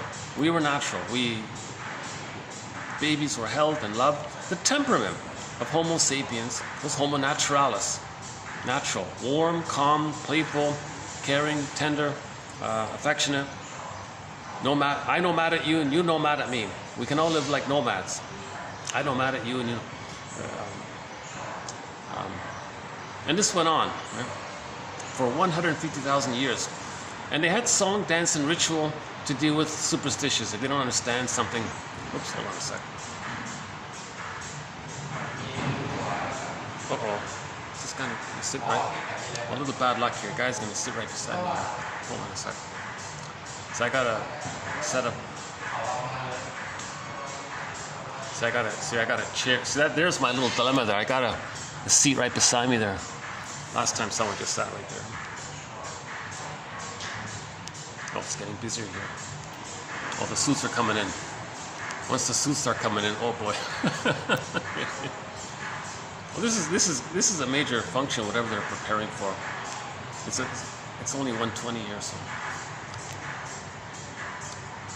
maybe this video will be done in 2 parts. We'll see. Maybe I can speed it up here. Okay, so Homo naturalis. Our temperament was like the adult personality. The way you understand a normal, healthy adult. No envy, greed, sharing, understanding, warm, generative. Everybody was safe with each other. Now, if there were misunderstandings, they resolved it in a playful way. There was no envy. No violence. There was no hate. They didn't have that.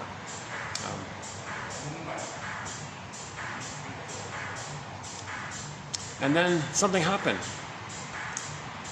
10,000 years ago, Homo sapiens discovered farming and agriculture. Whoa! The brain freaked out a little bit. When we get something in general that makes us feel safe, we get serotonin. The theory is the brain sends the person serotonin when the brain perceives the person as being safe. Now, when we discovered farming and agriculture, that's like winning the lottery. We won this massive lottery, massive unlimited food. Whoa! Maybe it'd be like today if everybody won $1 trillion. Like, whoa! It was some major event. Didn't need it. Maybe it was overstimulating. Maybe it was too much. Maybe the brain freaked out. Now the brain got too much serotonin. And over some time, maybe the brain adapted to it. And then maybe there was a weather problem. The theory is maybe there was some weather issue. Ice age, I don't know. Now at that point, whenever a person no longer gets the thing that was giving them the serotonin, they feel stress. Enter dopamine for the chase. Okay, quote, dopamine for the chase, serotonin from the catch. So in the panic of not getting what gave them the serotonin, they want to chase for it. They want to chase the things that gave it to them. So they want more land, they want more. So enter pillage. Now hoarding, storing, grabbing. So they're panic. So the stress is like back at the baby who's not being fed properly. He's going to bite and wants to grab in. So we became greedy. Enter Homo economicus, Homo plunderus, Homo pillagus, I don't know. Homo short sellerus.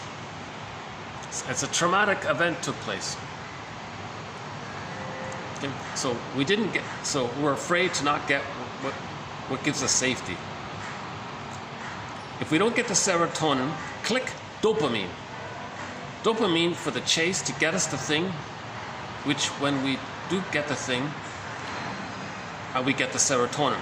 So dopamine for the chase, serotonin from the catch.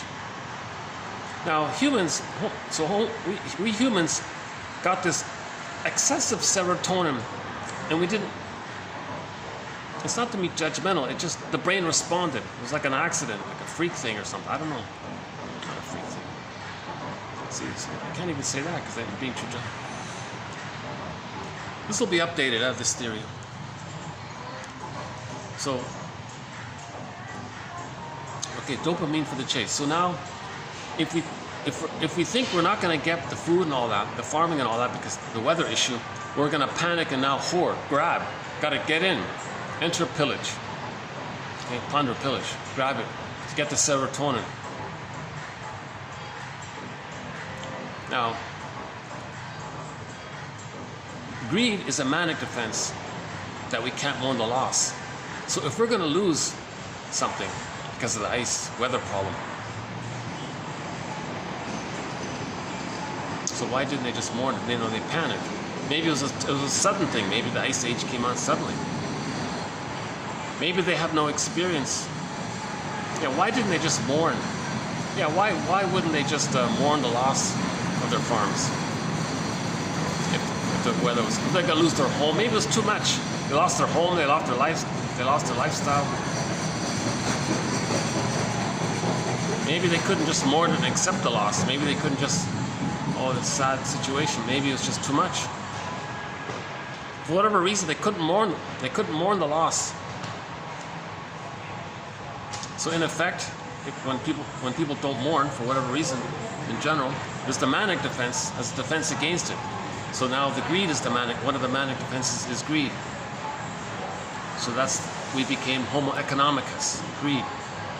Again, for more on greed, TQ 24, 78 to 89. A six-part presentation on greed. 130 quotes on greed. Excellent material.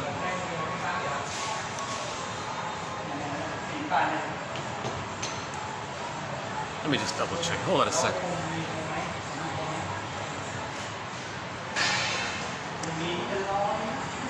Do you guys need this space here?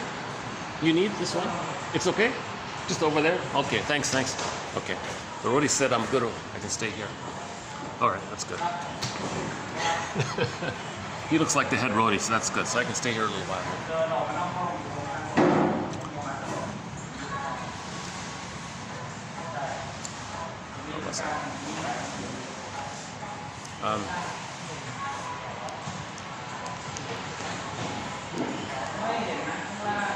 Dopamine for the chase, serotonin from the catch.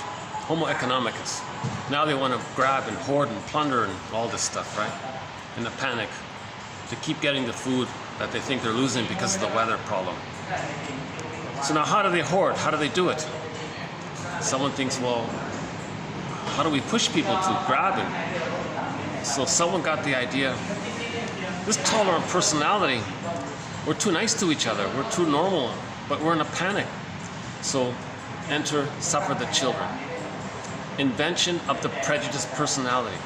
The prejudiced personality is needed for the pillage. Because in the prejudiced personality, there's going to be goddess and demon imagery due to trauma. So babies were removed from the mothers that traumatized them. In response to the trauma, the baby creates goddess and demon imagery. Us, good. When there's trauma, we see things either or, us or them mentality. When there's trauma. So babies are traumatized in the panicked plunder. How or why? Maybe intuitive, I don't know what. So, a lot of gaps in this theory. How exactly that took place? Did someone just say, did someone just think, well, if the babies are abused, that never took place before. That never happened before. All babies were held. The mother held the baby and nursed the baby. No, take away the baby. Whoop, major trauma. Baby responds with goddess demon imagery. Psychotic, actually, right? Underneath. Psychotic part of the personality. This goddess, schizoid, paranoid schizoid position. So if the babies are traumatized, they think the mother traumatized them. The baby's not going to say, my mother didn't do it. They just blame the mother. So the mother is seen as this monster that hurt him. So babies then develop the goddess and demon imagery. And that's not resolved. Then someone comes along and says anything to evoke that. We want the stuff on the other side of the lake. So they're over there, we're over here, us and them. Click, click, goddess and demon. Oh, us and them. Now, when there's trauma, people want to reenact it. So the mother shamed them. The mother hurt them. They're going to hurt others to reenact how the mother hurt them. So they're going to plunder just to reenact the trauma. Right? So the organizers are the greedists. They're wanting to do the hoarding, and they get proxy victims to do the work. Right? Now they don't care how they hurt others because they believe the mother didn't care about them being hurt. So the babies believed that the mother didn't care. They identify with the aggressor, hurt others to replay how the mother didn't care about them. Now, plus, when they hurt others, they're reminded of how the mother hurt them. Now they can't face the anger at the mother. Okay, remember I mentioned before, the image of the frightening mother, they're going to see onto the victim and say they're so dangerous and so bad. So why would someone care about what happens to someone who's trying to hurt them? Now that image that they created of the mother hurting them is their own emotions, is their own rage. They created an image. They took that image, put it onto the victim, and says, oh, they're devouring monsters that want to eat me. In effect, they think that. So why would they have empathy or care for them? They think, oh my God, it's not either be eaten. Now it's either or kind of thing. Okay? Mother, it has that kind of a scary element to it. So they're aggressive and vindictive aggressiveness because they're enraged at the mother for what happened. So they act like the aggressor. Remember how they felt. In the process, they're triggered and remember of what the mother or the guy who removed them, they were seen as the mother then. They remember that. They should feel angry at the mother, but they can't because they need the connection. They're still trying to save the mother. They need the bond with the mother. So to account for how they feel, the boogeyman image is seen onto the victim they just hurt and says they're so dangerous and frightening. So that's part of the plundering system. So now you got us or them mentality. So the prejudice leads to the prejudiced personality. Okay? The prejudiced personality is then used, co-opted, to create a pool of poorly paid workers. So the victims become a pool of poorly paid workers doing all the work. So in order to pillage, you need a pool of poorly paid workers. The prejudiced personality is the psychology needed to motivate people to do it, kind of thing. So that's part of the plunder. The plundering takes place. Okay. So let's go into today's quotes here, because maybe I need to move here. So today's quotes are about this issue of the plunder in general. And I mentioned already the short seller. He says, well, it's greed. Envy, sorry. It's all about envy. Because the baby who is removed from the mother, he's enraged. All he has is envy. He can't see goodness, because goodness reminds him of the pain. So he wants to see goodness damaged. So in the plundering activity, destroy goodness. If there's no goodness, then he doesn't feel reminded of the pain around the goodness that he needed. So he squelches his memory of needing goodness. So envy's engaged in this, right? Now another short seller was he said, oh yeah, so let's call short selling. People get together, hire a bunch of traumatized people seeking status and power, hire them, seeking grandiosity. The proxies, right? So they hire some proxies to plunder, and then they divide the booty. That's their jargon. They divide the spoils or something. So the short sellers. Now, although he said he doesn't mind my staying here, I'm still wondering if I should go upstairs anyways. Okay, hold on a sec.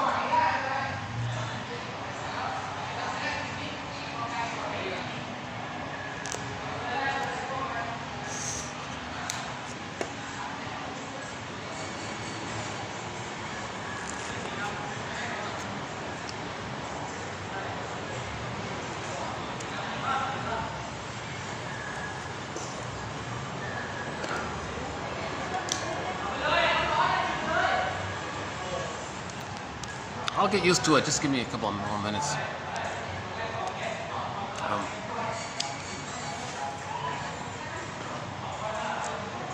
Okay, so poorly paid workers. So another recent example was one senior short seller was recruiting new short sellers into the plunder system. So an economic model called global pillage was invented. So back to 10,000 years ago, we went from Homo naturalis with a tolerant personality in a global village. Then, with the panic we became Homo economicus with a prejudiced personality in a system called global pillage. That's the theory, working hypotheses. Okay. So one member of the pillage, he was recruiting, he was saying to new recruits, here's how it works, new recruits. We want you to just think that we, the short sellers, and you as our proxies and all that, junior members of it, we want you to imagine the word garden.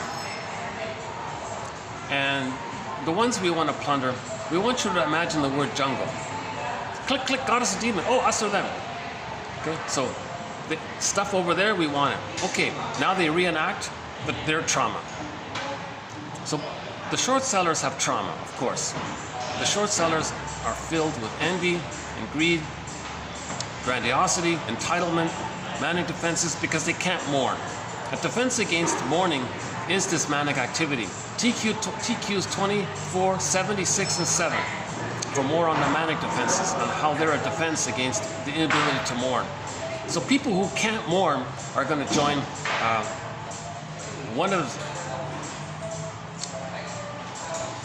not all people who can't mourn become short sellers, but all short sellers are people who can't mourn. Okay? So the short sellers can't mourn.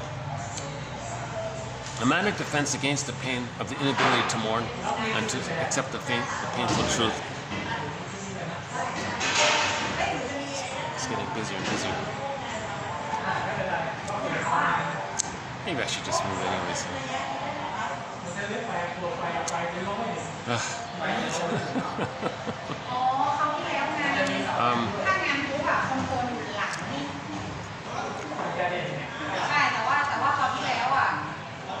Because I get distracted, I can't. It takes me longer to get back to where I was.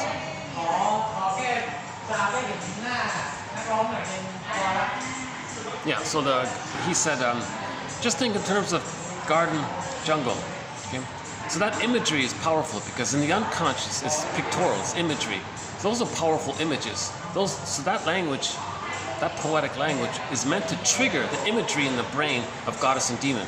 Goddess is garden, okay? The demon is going to be the jungle, dangerous, right?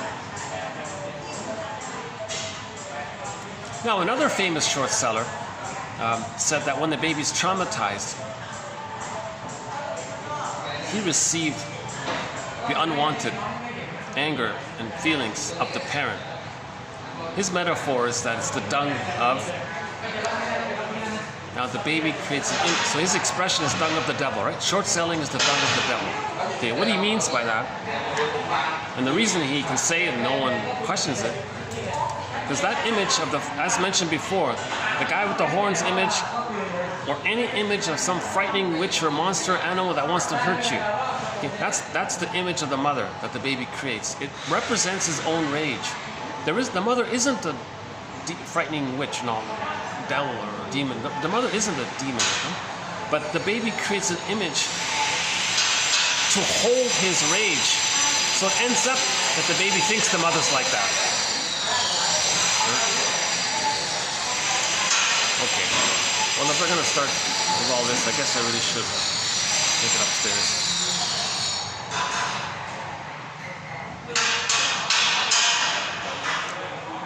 I wonder who's performing here tonight, huh? Well, I guess the hotel guests are going to get a free concert, whatever.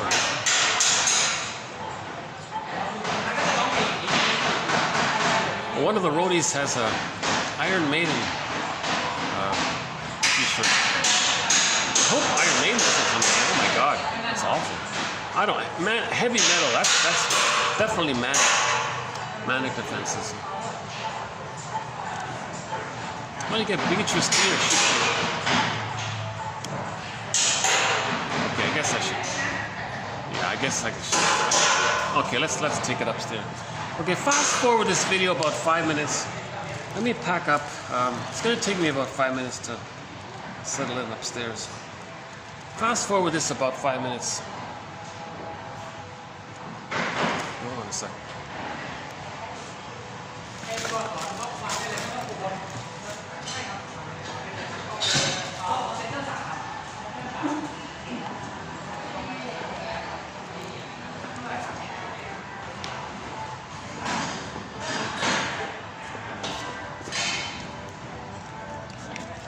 Okay, let's take it up to the blue room. Let's close this.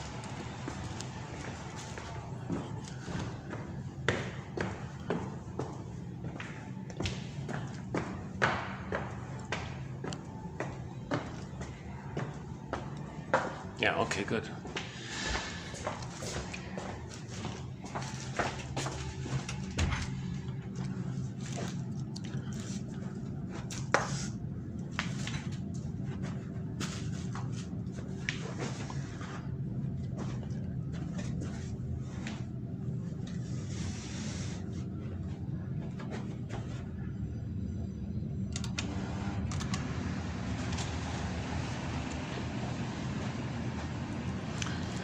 Let me set the camera down here. I'll be back in a couple of minutes. Hold on a sec.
How are we doing here? Oops. Hold on.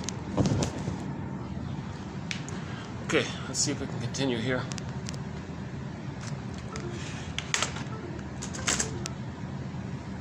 I like the blue background. Yeah, that's nice. I like the blue background here. Okay. So, the plunder system.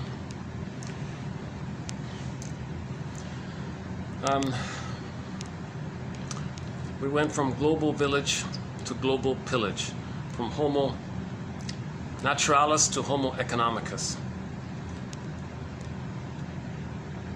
Tolerant personality to prejudiced personality. How that transition, the details of exactly this sort of phenomena, it's still, we need more details, obviously. But let's just, but we can all agree that envy is not natural. Greed is not natural. This is an aberration. This is a manic panic trauma of not being nursed properly. The mother the line wasn't there. The reverie wasn't there by the mother to the baby. That's a trauma. When there's trauma, we repeat and search for the paradise and search for the good breast. Okay? It can't be done, so we're greedy. The chemistry is there. You see, now when you're greedy and you get something, you get a blip of serotonin. It doesn't work. You feel stress. Dopamine for the dopamine is the greed, the chase. And then, and that's all the person knows because they can't mourn the losses. So to heal the human broken spirit, we got to mourn the losses. We got to mourn who we would have been had we been loved. We got to mourn not having the mother that should have been there. You see, and we got to understand how we coped with that and how we're stuck with that. You see, that's where psychoanalysis can help. Huh? Study of the soul, right? Psychology, the study of the soul. So, soul repair. Yeah. Shrinks used to be called soul doctors. So this is in this area here. Okay, so then people started. Now I'm not going to bother with all the details around the plunder system. There's a lot of disturbing material about that. Lloyd Damas says how cruel we were to the children, to create more trauma, to create more aggressive people, more panic and plunder. It's an aberration. It's not our natural state. So read Karen Horney and Frederick Weiss and lots of other people. Okay. Don't read English translations of Freud. Don't read that stuff. Read it in German. Study German first and read it in German, maybe. Or better yet, just leap over and start with Melanie Klein, William Fairbairn, Margaret Mahler, James F. Masterson, Karen Horney, Edmund Bergler, etc. Start with people later on, I think.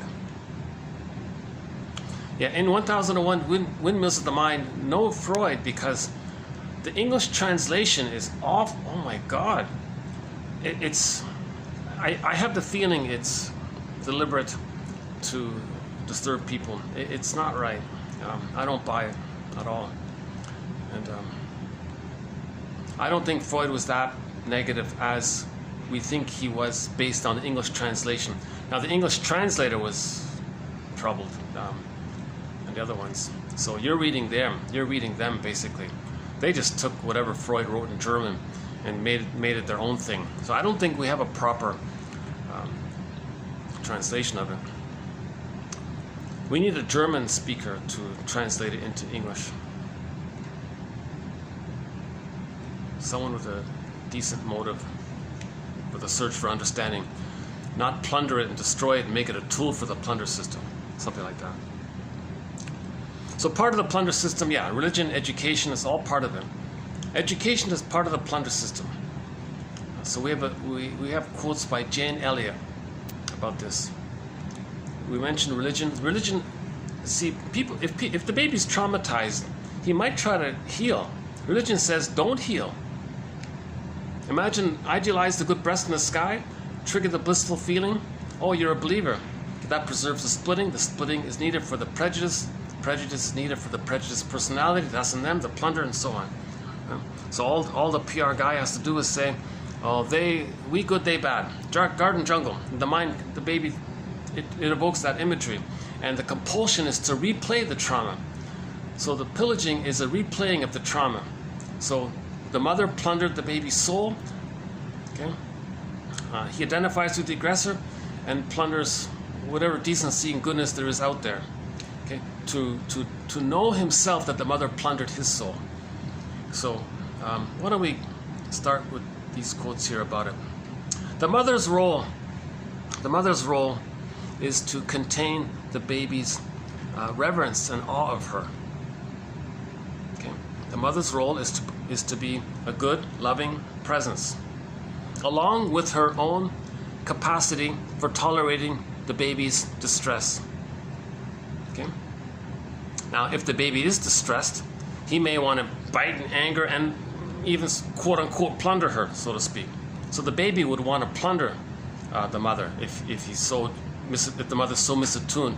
The mother's got to handle this. Oops, sorry, baby, I was misattuned. Here I am. I get what you need now. I'll make the adjustment. Baby is soothed by it. So the mother can handle the range of the baby's feelings. Okay, the baby's blissful paradise. Okay, baby, you got the paradise. Oh, I slipped up. You're angry. Don't worry. I got you. I'll adjust. I'll correct. Baby calms down. The mother offers that range there. But for a time when she is misattuned, the baby is very angry about it. Now, if the mother fails there, because the reverie is not there, the attunement is not there, the mother fails there, the baby's frozen there, enter repetition compulsion. So the greed is there. So the baby wanted to plunder the mother, so to speak, quote unquote. Then repetition compulsion, he wants to still get in mother's love by plundering the earth. So the earth becomes earth breast. They want to plunder the earth. Okay.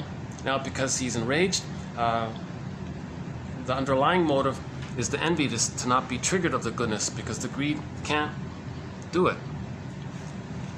So the greed is part of the repetition compulsion to still get in the good. That's going to happen. Okay? That's part of the system. So that's the positive intention of greed, because they're still trying to get mother's love. But the baby is so enraged at what happened that underlying it all is the envy. He doesn't want to see the goodness. So yes, a part of him wants the goodness. He's not going to get it. And another part of him says, well, you never got it. You can't get it. So I don't want to be bothered with it. There's the envy. That kind of thing, right? So then back to the mother. The mother's role is to contain the baby's reverence and awe of her, along with her own capacity for tolerating the baby's hatred, envy, fear of loss, and wish to plunder and destroy her. Henceforth, there's a tough quote here. Who's this? Spero. Who are you? Okay, henceforth. So that would be the greed. Yeah, that'd be the envy, right? Okay, henceforth, the ability to appreciate beauty. Where'd that come from? Henceforth, the ability to appreciate beauty is bonded to the existence of a container for frightening, cruel, and disintegrating experiences, and also for merging, caring, integrating, and joyful experiences. Okay, so if we see something that's beautiful, that's the breast. The breast is supposed to hold our paradise and tolerate our anger. So we think something's beautiful if we can do that. So if the woman's beautiful and she's strong, maybe there's an appeal that way. Again, I haven't reviewed, this is my first read through of these quotes, so I might update this later on. Okay, so that's sort of a good starting point for this topic here. The mother failed. If the mother doesn't provide the proper positive maternal experience for the baby is so angry he wants to plunder her. Okay. Now, he's still doing it. He's still trying to. So the greed is going to come in there, and the envy is the real hidden issue, because the greed won't satisfy. The greed can never satisfy, but the greed does destroy things, and there's the envy. See. So keep this little nugget, this one here by Spero. As awkward as it is, it's a good quote. Okay, next one here. Somebody has a theory, in general terms, that there are two kinds of families. He calls them Oedipal families and Odyssean families. The Oedipal families means when there's trauma, the child is married to mom. It's a two-person issue. They didn't get a chance to be loved by her and hence differentiate. So that's the paranoid, schizoid mode of experiencing. He calls that the Oedipal families. Okay. Now, don't be confused by this term. It just means that psychologically, the child is married to mom. Nothing to do with the disturbed English translation of it. It's nothing to do with that. That's some kind of disturbed metaphor the English translator messed people with by disturbing the metaphor. All that means is that when the mother's too shaming, then the child is adhesively married to her. He's bonded to her. He didn't want that. Okay? It's more accurate to say that the mother psychologically married the child. The mother demanded that the child be dependent on her. So the mother did a forced marriage on the child. The child didn't want it. So it's a disturbance that way. The child didn't want that psychological over-attachment. So this over-attachment where the mother's using the child to comfort her, that's the Oedipal issue, the pre-Oedipal issue, right? So that's the Oedipal area where the person didn't get loved to separate and know himself. Now in the Odyssean one, this is the journey for psychological birth. This is the journey to separate and individuate. So some people or some families are sort of in that spirit of self-expression and making I statements and having that quest to know ourselves and be our best selves. The Oedipal families, they're just angry, spite, hate each other, fighting all the time. Okay, alcoholic families might be an example of that. Any kind of severely dysfunctional family, that's the so-called Oedipal family. But the more functional families, where they have family council, have little family meetings and talk about things, that's the more Odyssean one. Okay, so keep that in mind, right? So people in the short sellers come from Oedipal families. Okay? Odyssean families are not interested in greed and envy. They're interested in self-expression, their own vitality, their own feelings. Okay, they're generative. It's a giving area. It's more natural. So the Odyssean family is more natural, moving towards finding ourselves, finding our embodiment, making sense. The Oedipal families, hate, greed, envy, spite, vindictiveness, schadenfreude, grandiosity, manic defenses, rationalizations to cloak it all. Okay, and so greed. Okay, so these are enraged babies, basically.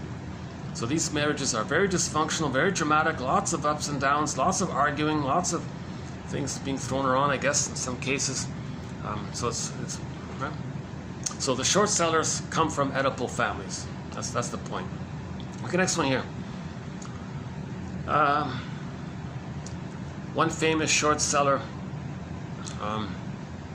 was an antique collector.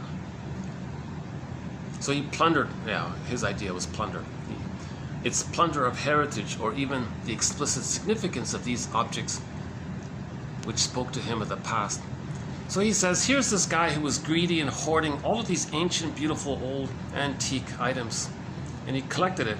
And in his $1 trillion mansion, he had all of the treasures from around the world in every room or something, whatever it is. He never questioned the value of these antique objects, why he's collecting them. So he's Oedipal. He's just greed. I just want it. I don't know why I want it. I just want it. Gotta have it. I don't want others to have it. Okay.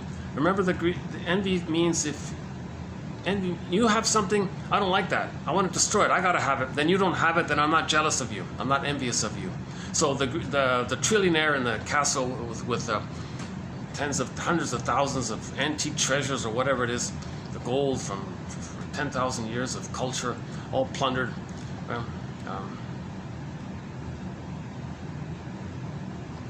He's just grabbing, he's just hoarding and grabbing. It's the greed, because the envy, plunder is driven by envy.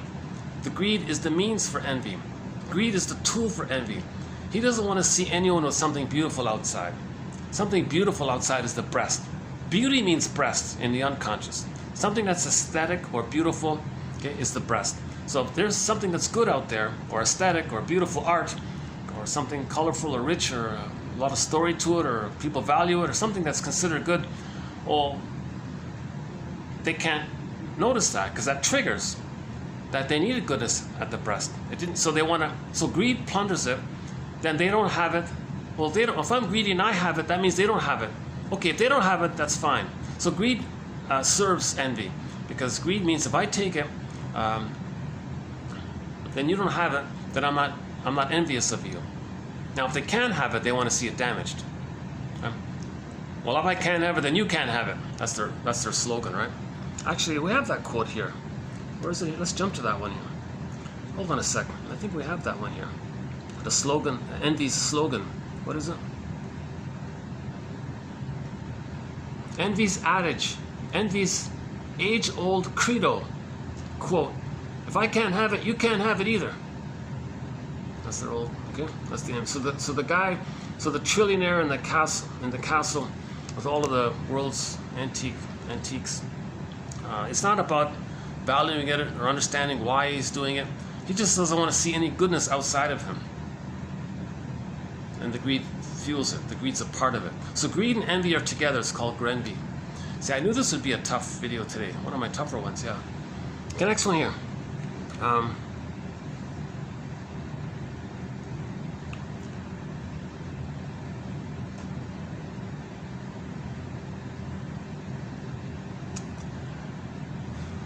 Okay, I'll be honest with you. I don't really have these in a very coherent orders. I'm going to be a little all over the place today. So let's see if I can find some kind of coherence to this. So we were just talking about greed. Okay, greed. The next one here. Okay, let's do this one. Greed is seen as a virtue, euphanized as the profit motive, growth incentive. So euphemisms cloak the ugly underneath, right? So no one wants to be seen as being infantile, puerile. It's embarrassing, right? So they cloak it over with some nice sounding phrase. It's the profit motive. It's entrepreneurial spirit, whatever they say, growth incentive. So again, greed is wonderful. So these are rationalizations or euphemisms to hide the painful reality. That they couldn't mourn the loss, they didn't get love, that they come from an Oedipal family, that they don't have their embodiment, they don't have their self-expression, they don't have their identity. So you cloak it over with, oh, the profit motive, that sounds good, doesn't it? Growth incentive, that sounds good. So you just create some nice flower words to hide things. Represented psychoanalytically by the language of orality. Orality. Okay? So greed is related to orality, the baby's nursing, the orality, the suckling, the biting, devouring. Okay? So greed is related to the psychoanalytic theory that when the baby's nursing, he wants to suckle, take in. If he's angry, he wants to bite. If he's really desperate, he wants to just grab it all in. There's the greed, right? It conjures up fantasies of taking everything in and consuming it all. That's the greed. So the baby is in that state. When he's nursing and his mother's not doing it right, he wants to take it all. He wants to take in the whole breast even if he has to. That's so desperate. That's the fantasy of it all, right?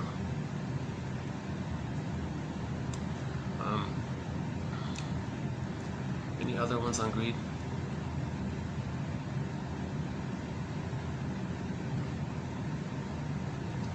Hollander argues that short-selling activities are plundering the planet, starving the poor. Iago forgets, so he's a good example of envy. Iago forgets his booty and goes on destroying as if propelled by an inner irresistible force. His irresistible force is the manic panic fear that he can't feel not being loved. So his envy and his spreading rumors and destroying things around him is part of that. Even if he gets something, apparently Iago got some booty, he got some good things, promotions and this status, he got some good things, but that's not enough. Okay? That doesn't do it. Greed doesn't do it. It's the envy. He doesn't want to seek goodness outside of him. He doesn't care about possessing goodness. He only wants to see that there is no goodness outside. In a short-selling culture, only continual conquest and booty can compensate the suppressed individual for his loss of personal freedom. That's a pretty good one, right? So all of these short sellers, okay, they don't have emotional freedom. They're married to mom. They're stuck with mom. They're mama's boys. Not all mama's boys are short sellers, but all short sellers are mama boys. Greedy, envy, and so on, right? Again, in a short-selling culture, only continual conquest and booty can compensate for the suppressed individual for his loss of identity, personal freedom, personal identity, self-activation. His golden ball is missing. Joy and sadness are still in the unconscious. Okay, so the short sellers need to watch that Disney movie Inside Out, because at the end of the movie there's an image of joy and sadness coming back in. Anger actually helped joy and sadness to come back in. Popular literature took the task of managing a repressed but corrosive guilt over imperial loot. So a lot of novels and stories, a lot of education cloaks over guilt. They can't feel the guilt. Isn't it amazing? All these short sellers can't apologize or feel badly about it. So they take over the schooling system, create all these stories and support novelists who distract you with make us look good or something. Massive education is like a massive PR campaign to hide, because that's manic. They can't feel guilt. They can't feel badly because it triggers how they should have felt bad, but it was too painful to do so. Only a puerile mind can see pillage as awesome. See, the short seller's like, awesome, man, wow. Share the booty, awesome. What, you destroyed all this? Oh, who cares? Because when they were, they felt objectified, thingified. Okay? The mother didn't care about it. They identify with the aggressor. So when they say who cares, they're reenacting for them to know that the mother didn't care. That's their false belief. Maybe she did care, but she read a magazine and said follow the schedule. So from the baby's point of view, mother didn't care. So they don't care. Plundered and captured and sold at auction blocks as slaves. So part of the plunder is people. They grab the people, okay, and because they do all the work. So part of the plunder is the people doing all the work. Hard topic on, yeah. So in the movie, and indigenous people were part of it. The forced conscription of indigenous peoples for slave labor. So the indigenous people who lived in peace and harmony for 150,000 years were forced into slavery. There's a tiny clip of, here's a good example of propaganda. There's a documentary called Rumble about indigenous people, about their contribution to music. And they made a lot of immense contributions to music. They invented the banjo, and they invented rock and roll, even to a degree. They invented so many, there's a lot going on. Indigenous people made a huge contribution to music. So the documentary showed a tiny clip, it was like a millisecond, where they said, yes, that indigenous people were forced into slavery. People don't talk about it. Now at the end of the movie, they did that movie in a way where they showed you imagery, emotional imagery, which made you feel uncomfortable, and they want you to associate your bad feeling, your uncomfortable feeling, with those with a shade of brown tone of skin. And then they did the imagery in such a way where they want you to feel pleasant around, and they associated pleasant feelings around those with a shade of beige tone of skin. So even in that documentary, they were promoting prejudice. They were promoting prejudice. They don't care the truth, as long as emotionally, they want the emotional effect afterwards.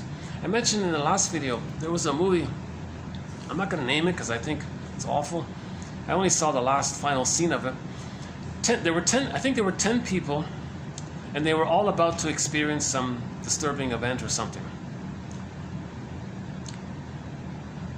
The disturbing event was seen in the film. Oh yeah, so there were 10 people, 9 people had a shade of beige tone of skin. 1 person had a shade of brown tone of skin. The director or whatever showed the disturbing event that was supposed to happen equally to all of them. They only showed it on to the guy with the shade of brown tone of skin. And then they showed you some pleasant emotional scene or imagery for those with a shade of beige tone of skin. So, now that was very disturbing, the image they showed. It was a shocking, disturbing image. Okay. Now when you leave the film, when you leave the cinema or movies over or whatever, you're left with the association of upset, disturbing feelings linked in with those with a shade of brown tone of skin. Pleasant, nice feelings linked in to those with a shade of beige tone of skin. Now, the scene was about all of them equally in a difficult situation. But the purpose of the film was to brainwash people to associate negative feelings with those with a shade of brown tone of skin, and positive, okay, and so on. See, that's the brainwashing.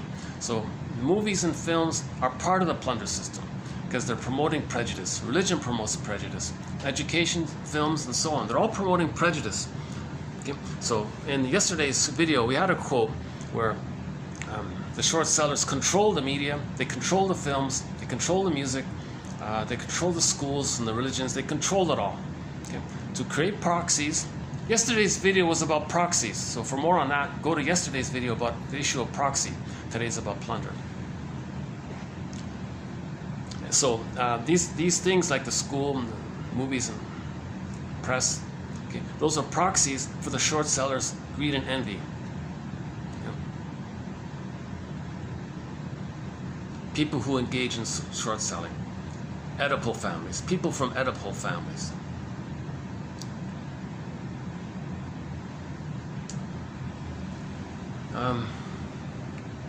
A thin veneer of the repressed mission to enlighten the Aborigines was the excuse for looting, exploitation, and I can't say the rest of it. I cut it out. So we know what happened to the indigenous people, the Aborigines. Oh, we're going to help them. Oh, and they were all gone in the end. That's like, so it's a lie, and the lie is meant to evoke we good, they bad. Just make up a lie. Oh, we're going to enlighten. That means we're good. That means they're bad. You see, it's split like that. You create a rationalization. It's a split. It's just the rationalization triggers the splitting. The rationalization, you say something for the purpose of getting the emotionality of we good, they bad. So the indigenous people were destroyed. But the trigger was, oh, we're educated, we're going to enlighten them. That's a lie. The purpose of the lie is to trigger the emotionality of garden jungle. We good, they bad. So that's how it works. That's the trick. So plunder system. So when the baby's traumatized, trauma is needed for plunder. Put it that way. If babies aren't traumatized, we'll have no more plunder. We'll live back to Homo naturalis. We'll be back to the way we're meant to be naturally, right? We're meant to be Homo naturalis, and we were Homo naturalis for 150,000 years. Now nobody's saying we go back, and there's no time machine, we can't go back. But let's understand ourselves. Let's understand that we're traumatized, that Homo economicus means we're traumatized. Greed, envy, grandiosity, plunder, all this is all trauma. This is all brain trauma. Okay? The main brain trauma is that the mothers are not holding the babies. They're not providing the line. We played the song, I've Got a Line on You by the rock band Spero. Or maybe, oh no, he's Randy California is no longer with us. But we played a song by the band Spirit. The lead singer was a guy named it was his made-up name, Randy California. So the line. So we adapted it. We said, mother says to the baby, "Hey baby, welcome. I've got a line with you." Baby says, "All right, yeah, and I've got a line with you," and they're happy. So the continuity's there. If that's broken, that's all this stuff. So we got to get the line back. Mothers need to hold their babies. One suggestion that's been made on behalf of 1001 Windmills of the Mind is that mothers just stay in bed for 4 to 5 months. Make themselves comfortable. Let the baby sleep on the front. Let the babies nurse as needed. Keep that line there. Mothers can catch up on the reading when the baby's sleeping. Then the baby can hatch out. Then the baby has the egg. Then the baby has his paradise. All babies need paradise to continue. The paradise to continue for the first 4 to 5 months. Okay. With babyhood, with birth trauma, the paradise is broken too early. Hence the greed, envy, and all the manic defenses. It leads to plunder. And then when short sellers get together, how do they get along with each other? They would hate each other immensely if they were to project onto each other. So as a defense against that, they want to plunder. So shared plunder is what unites the short sellers. The short sellers hate each other because they're going to project onto each other. They hate their mothers, but they're going to project their mothers onto each other. They're going to project their wounded selves onto each other, and they're going to identify with the aggressors. So there'd be immense conflict amongst the short sellers. To avoid that, they need shared plunder. Oh, let's put it all out. So the whole plunder system is out. All they think about 24/7, how can we plunder? Then they don't feel what's within. Okay, that's a manic defense. This outward focus, called the manic, then you don't feel what's within. The manic defenses are there because the person cannot look inward, cannot have introspection, cannot look inwardly. Right? They can't focus on themselves, put it that way. So they focus, it's too painful for them to focus on themselves, each individually. So collectively, they just focus outwardly. That's called short selling. Looting has the unconscious significance of a regression to sadism directed against the mother.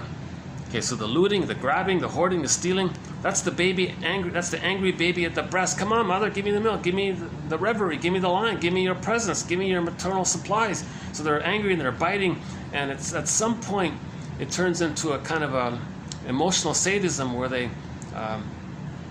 it turns into envy because then they feel a little relief.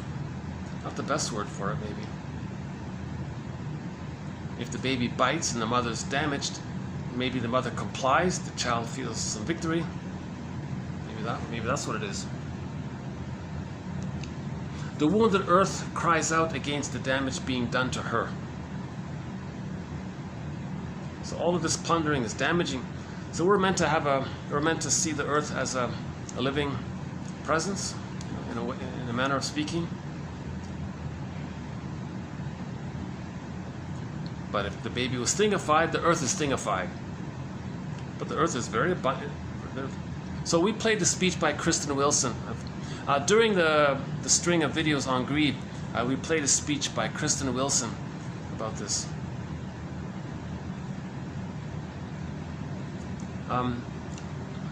Okay, okay, reference to the Odyssey story.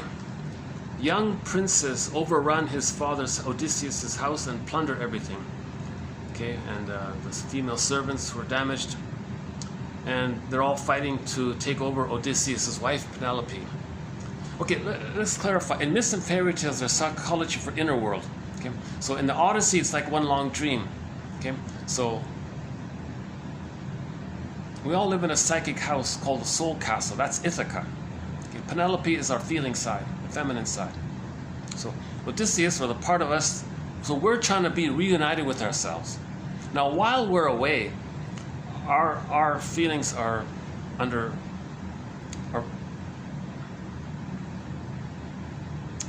it's experiencing the memories of the mother hurting us. So there's the attacking side of it, right?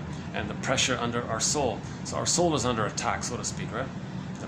So we're away from ourselves. So we want to get back into ourselves, reunite with ourselves, and then get away.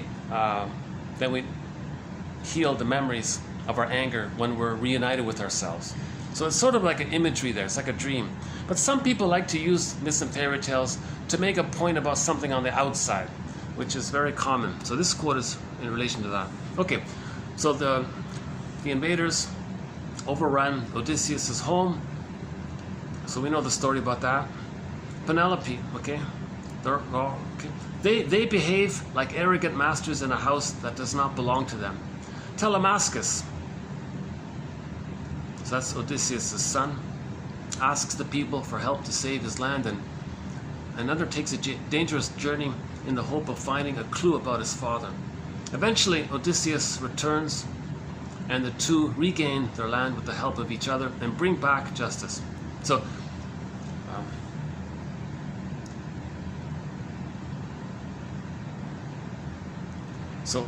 we're trying to reunite with ourselves.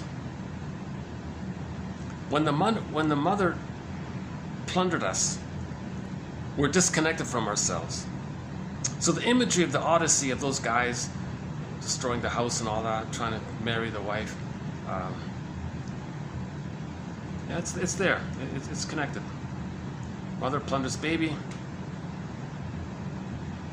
So Odysseus is a healing story because we do reunite with ourselves and we're good right, after that. So we want to be Odyssean. We want to move from Oedipal family to Odyssean family. The task is to all become Odyssean. We all want to be Odysseus. Odysseus. Right? Yes, he started off with grandiosity and narcissism and all that. He started off that way. But then his unconscious, Poseidon, said, you've ignored yourself. I don't like this. You're going to feel. So he didn't understand it. So finally, he went into the underworld. Unconscious. The underworld is the unconscious. He saw his mother there, Jocasta. Agamemnon. He betrays himself. He betrays his own feelings. Sisyphus. When Odysseus looked into Sisyphus' face, he saw that it was his face. So he's repeating something. So he got to learn about himself. So he did some introspection. Then he went back, and then he continued his journey home to his embodied to find himself. A lot of temptations along the way. The siren said, oh, don't bother. Calypso said, oh, give up. Circe, same kind of thing. A lot of temptations. He had to face birth trauma. He had to face disassociation. He had to face his own projections. He had to face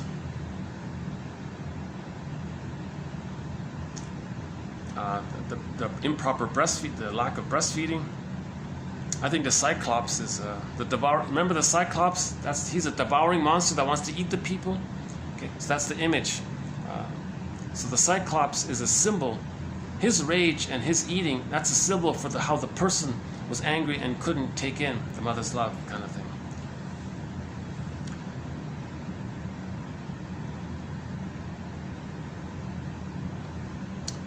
So at this point here, while Odysseus was away in the story, the young princess from other areas tried to plunder his house.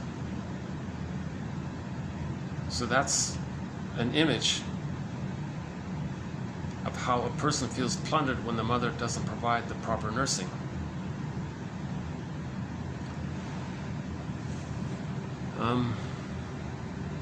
Colonialism as trauma. It should be self-evident that it is grossly traumatizing for any community to suffer invasion, subjugation, and comprehensive exploitation through the use of violence, overthrow of existing systems, economic plunder, curtailment of rights, imposed foreign legal prejudice as a practice. Prejudice as a practice. Yeah, it's called the principle of discovery. If we short sellers with a shade of beige tone of skin find something that belongs to those with a shade of brown tone of skin, well, because we have a shade of beige tone of skin, then we discovered that thing. It's ours. So racism becomes ideology. Campaign of humiliation. We see it all the time in the film. Like that Rumble humiliation. Like that movie clip showing the disturbing image and associating it not with everyone equally, but only they target it on the guy with the shade of brown tone of skin. It goes on all the time. There's an ongoing brainwashing. Still recording. Okay, I got about half an hour. Okay, let's speed this up here. So their culture is destroyed, their domestic life is destroyed, and over a period of 2 centuries. So he gave an example of colonialism, how it causes trauma. In other words, the point is, plunder causes trauma. The plunder system causes trauma. So the baby was traumatized with the removal.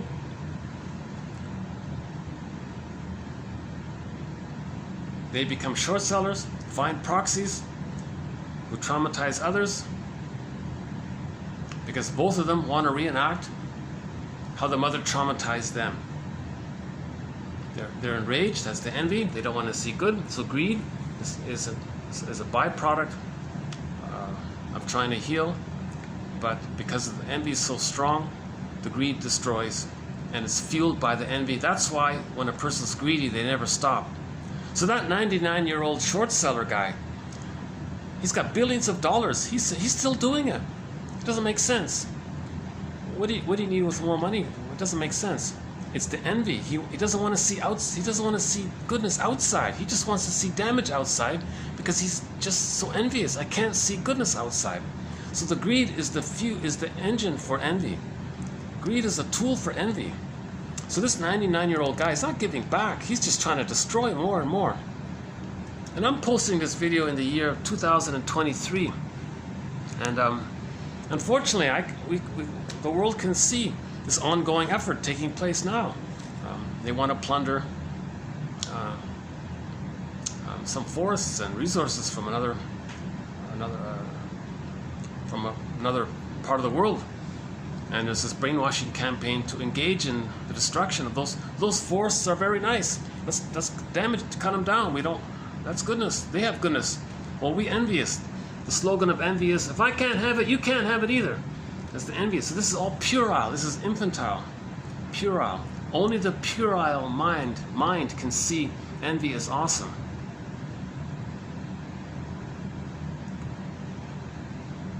This word booty.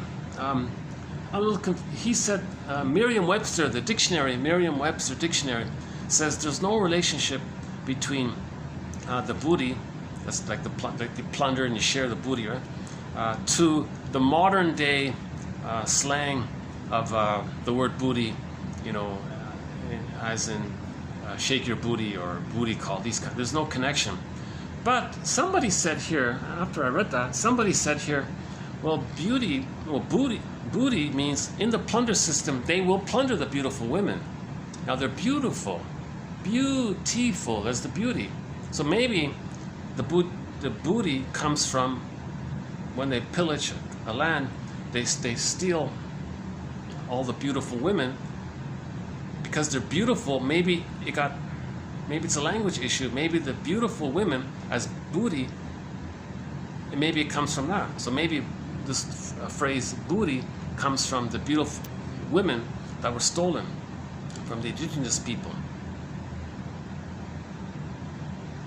I don't know. Question mark there. Honestly speaking, booty, is it boob? No, it wouldn't be, because boob is a modern slang, so it wouldn't be in relation to the boob too, like boob, like breast. Booty means beautiful, he said. Booty is short for beautiful. Beautiful. If you condense it, it becomes, if you contract it, beautiful sounds like booty. Beautiful. Beauty. Beauty.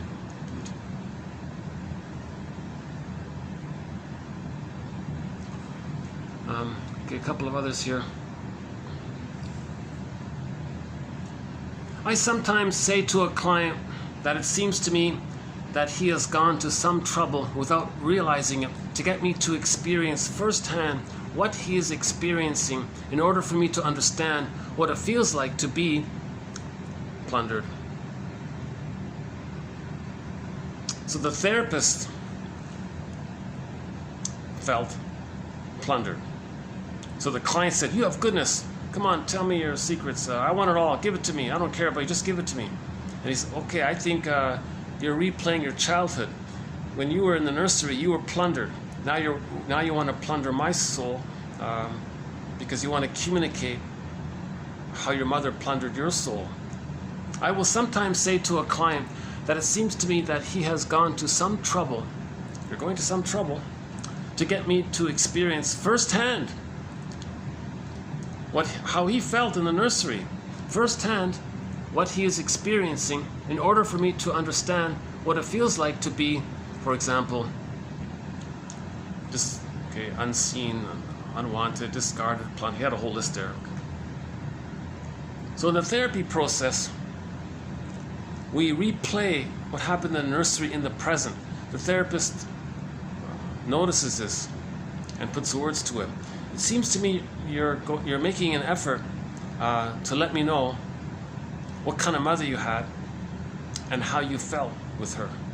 You're replaying it here because the therapist is starting to feel. It's called countertransference. He feels something evoked in him. Okay, this is what you were trying to feel. So this is called projective identification, evocation of a proxy. The client wants to coax the therapist to feel what he can't feel. The therapist starts to feel it. Okay, I think when you were a child, you felt such and such what he's feeling, and you're playing the role of the mother, and that's why you felt it, and you can't feel it. So he's making all this conscious kind of thing.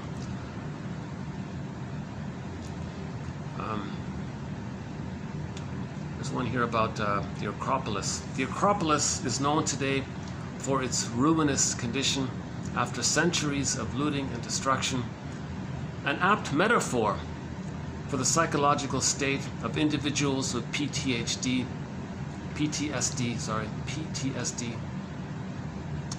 I mixed in PhD, didn't I? I unconsciously mixed in PhD with PTSD. Tortured child syndrome. So all babies who are traumatized, we can say they have tortured child syndrome. Their soul looks like the Acropolis. So the Acropolis in Greece over there, this ruined, wrecked thing, that's how we feel sometimes. We feel like that haunted house, damaged old broken house or something.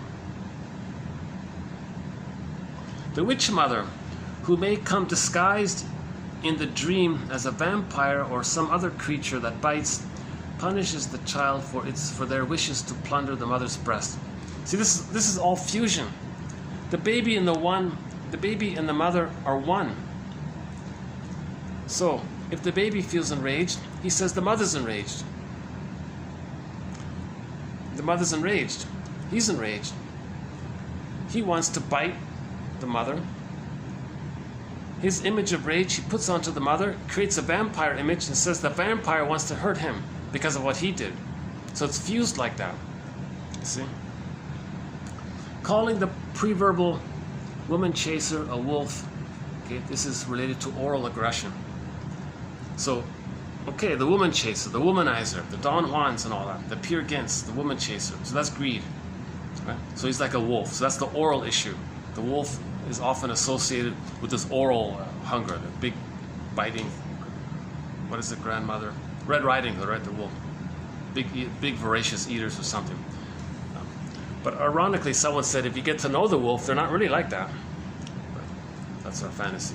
We've got to project onto someone, I guess, to make a point. So if the guy's a wolf, okay, he had trauma at the nursery. That's the oral issue, and he's angry. Present-day culture is utterly dominated by a narcissism that negates dependency to the extreme of denying our reliance on our own planet while we are plundering and pillaging in a manic way. So there's the narcissism. We don't want to admit that we're dependent. I don't need the breast. I don't need the earth. I don't need the earth. So there's this contempt. We don't want to admit vulnerable feelings of need. We don't want to admit that we needed the mother. I didn't need the mother, no. So when we're hurt, you know, when you break up in a relationship, you do that, right? I didn't need her anyways. It's the sour grapes, right? So there's the contempt thing as a defense against vulnerability and dependency needs.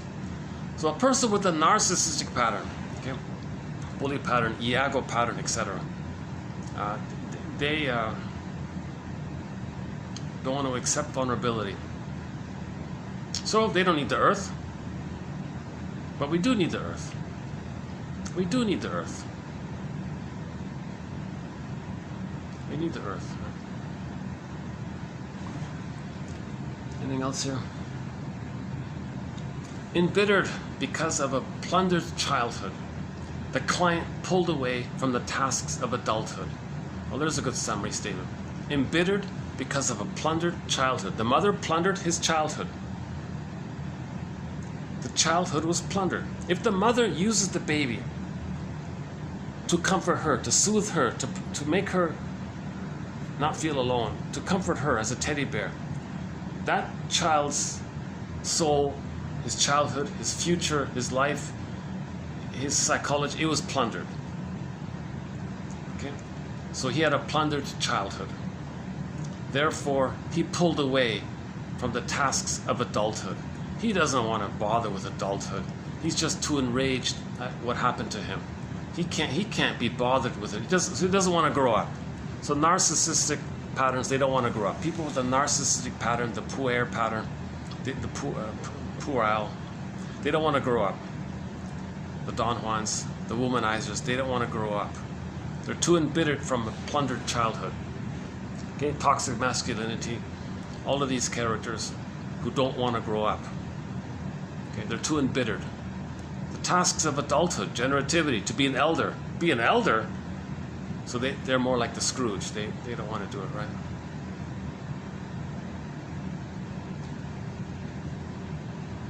Okay, I think we got two more here. One about, this is our first quote about the cult. We don't have any quotes about it, but I included because he made a reference to the word plunder or narcissism. It's a psychologically minded quote, so I'm going to include it here. Okay, cult. What is a cult? A group that is led by a traumatizing narcissist. A person with a narcissistic pattern. Let's correct this here. So a cult is a group that is led by a person with a narcissistic pattern, in which members are subjected by the leader in various ways, mainly through the destruction of their subjectivity, don't feel, their objectification. So the cult leader objectifies his followers. The traumatizing narcissists, okay, so those with the traumatizing narcissistic pattern seek to abolish intersubjectivity. So there's no mutuality. He doesn't care about your feelings. He doesn't care about your soul. And what he wants to do is to freeze. He wants to freeze a complementary dynamic in the relationship, allowing recognition in a one direction only toward himself. So the cult leader just wants the admirers. He just wants to be fed. So all of the members are the breast, and they just want to admire him to maintain his grandiosity, that he's so great. Meanwhile, he hates them, so he can't have subjectivity with them. And he uses various tactics, I assume, in this purpose here. Yeah, why is this quote in there? Okay, that's okay. Last one here. In conclusion, we are in possession of the technical knowledge required to provide for the material needs of all of humanity without systemic plunder. Again, we are in possession of the technical knowledge required to provide for the material needs for all of humanity without systemic plunder. Understanding trauma should thus be one of the most important priorities of the natural and social sciences. Understanding trauma should thus be one of the most important priorities of the natural and social sciences. Okay? Because that's what's blocking. That's what's blocking. Apparently, we can all live well. Everybody only has to work 1 day a week to keep things going.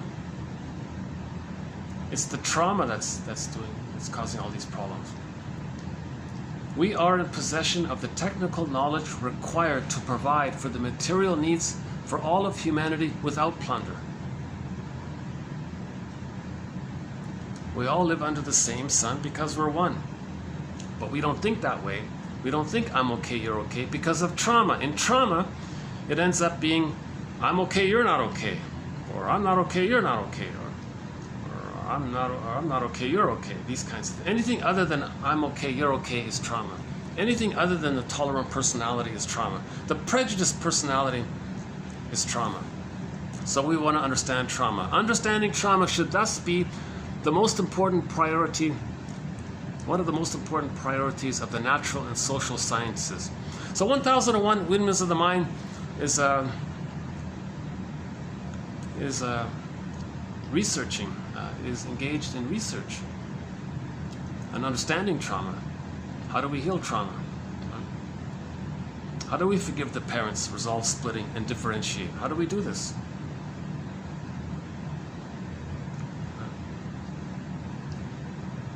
Is that it? How are we doing here? How are they doing downstairs? Let's see. Okay, the mother's role is to contain the baby's reverence. Oh, we did that was the first quote. Okay, Oedipal versus Odyssean families, and the collector guy there, the cult one. Okay. Oh yeah, the interpretation by the therapist. Oh yeah, if the childhood is plundered, he doesn't want to grow up. He's too angry. The Acropolis, a symbol for our trauma, emotional trauma. Okay, the Dracula, the vampire. Okay, that's our own rage. Woman chaser, calling women chasers a wolf. Well, that's an image of the oral rage of the breast. Okay, so the issue of greed is in psychoanalysis is related to the language of orality, devouring, sucking, biting, etc., etc. Narcissism. I don't need you. I don't need the planet. It's just me. Short-selling activities are plundering the planet, starving the poor, because they felt emotionally poor. So if a person's childhood got plundered, they feel emotional poverty. So outward poverty, creating poverty's man-made. Traumatize the babies, they become proxies, they plunder, create poverty. Short seller says, you see, I'm reenacting, I'm showing how I feel emotionally impoverished by what happened to me. So he creates it outwardly to see what was within, as above, so below. Iago, he has this compulsion. He's always angry to see goodness, so he wants to see all goodness damaged.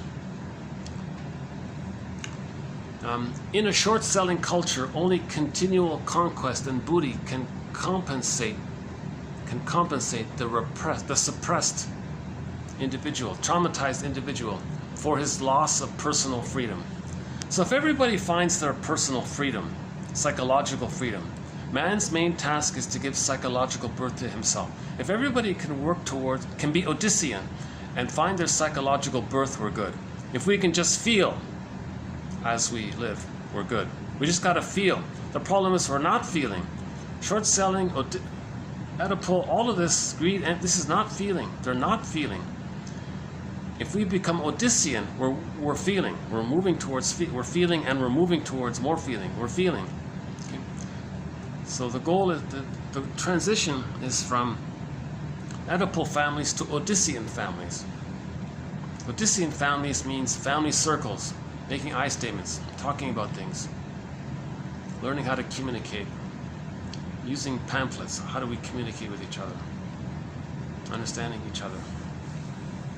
Couples therapy, groups therapy. Read the Enneagram together, whatever. Learn how to talk to each other. Take turns. Talking stick.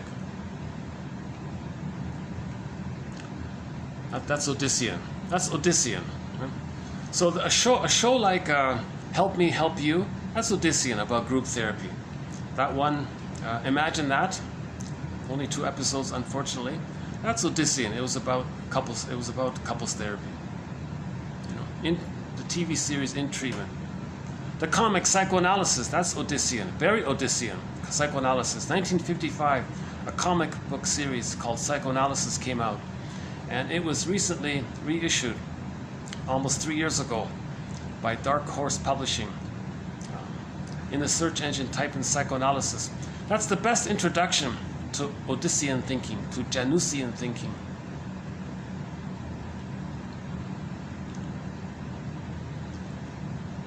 The booty is also personified by the mother. There seems to be some kind of link.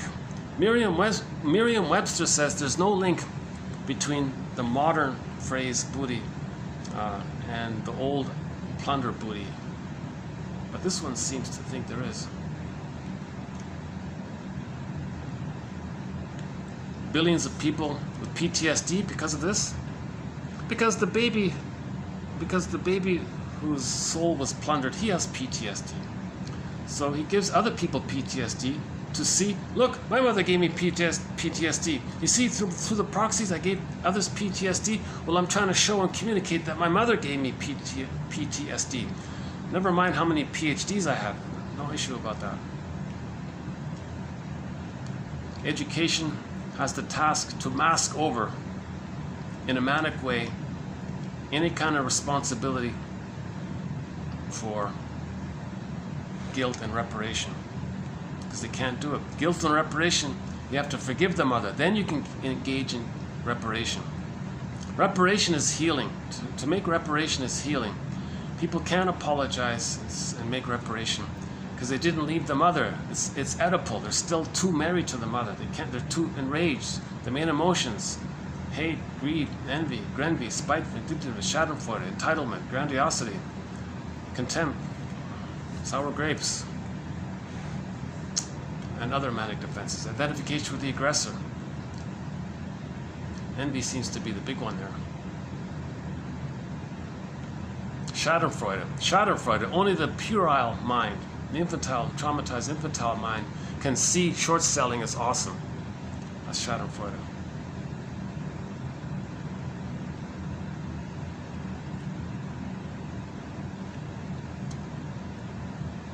The wounded earth cries out against the damage being done to her. Well, we as a baby, a person whose childhood was plundered, he wanted to cry out the damage being done to them. You see the earth is crying out over the damage? Well, when I was a baby, I was crying out, no one cared. You see, now I'm getting the earth, or the short sellers say, see, we're getting the earth to cry out. And see, we don't care, because we've identified with the aggressor. The aggressor didn't care. So we projected our soul onto the earth and reenact what happened. Okay. The mother plundered the baby. He was crying out at the damage. Mother didn't care. Identifies with the aggressor. Plunders the earth. The earth is crying out. Okay. And the person says, I don't care, because they identified with the aggressor. He's doing this to see that the mother didn't care. It's a mistake. The mother tried her best, but she was traumatized. She probably did care. She would have cared if she could have cared. You got to forgive the mothers for this. So that's the journey. So Barry Groskop has a book entitled "Forgive Your Parents, Heal Yourself." I like his sequel. His follow-up book I think is better. Or I like the follow-up one called "Hidden in Plain Sight: Understanding Our Puzzling Emotions."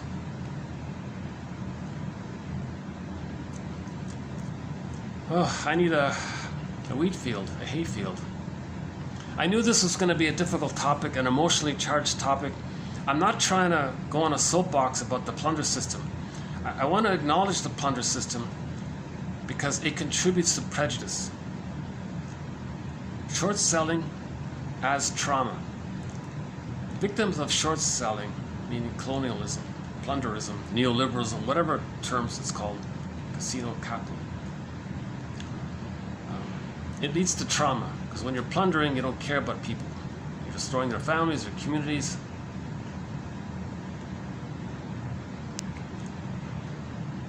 So if the women live in a place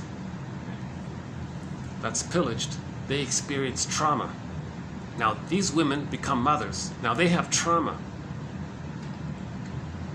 Now, that mother who was traumatized has goddess and demon imagery in her brain.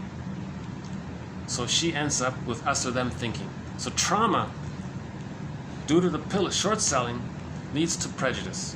Okay? So all of this plundering began 10,000 years ago when we discovered farming and agriculture. That's the theory. So that's the theory. TQ 2499.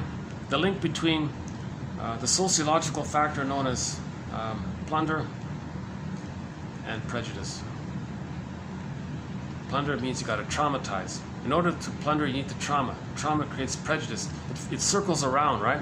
First was the sociological factor of the confused panic.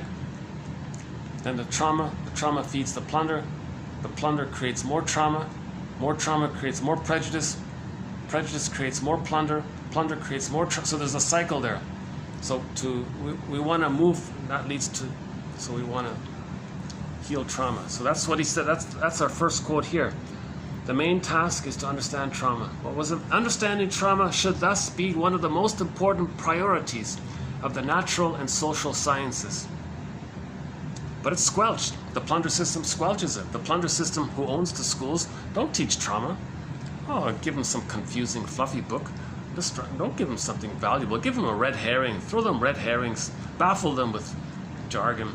That's okay. But don't truly understand trauma. So people who study psychology, they're bogged down with all these meaningless lab behavioral experiments. They're not really, they don't teach psychoanalysis in university, right? That comic book, Psychoanalysis, I wouldn't be surprised if it was deliberately forced to close down. They only produced 4 issues of it. I say bring it back. Another suggestion on behalf of 1001, Windmills of the Mind. Bring back that comic. Put it out in every language. Make it free. Let everyone have access to it. Distribute it. And produce a new volume every month. Every month, put out an issue of psychoanalysis in every language. And just keep going with it every month. Distribute this knowledge, right? Psychoanalysis.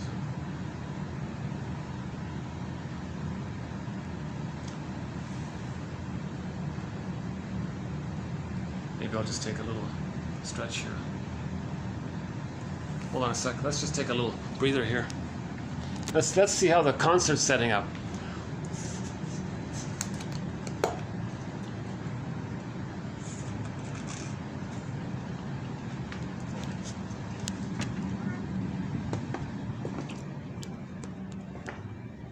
Oh, I'm glad I moved. Oh, so they did use my space after all. Okay.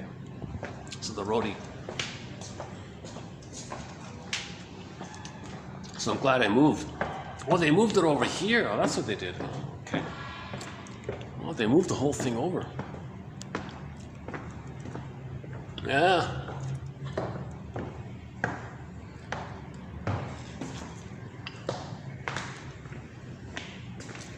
See, it was here, but they moved it. Oh, see, look at them. So they got the speakers. Yeah, you can see the speakers being set up here. Oh, this is where the engineer's gonna, the recording guy's gonna be here. The sound guy's gonna be here.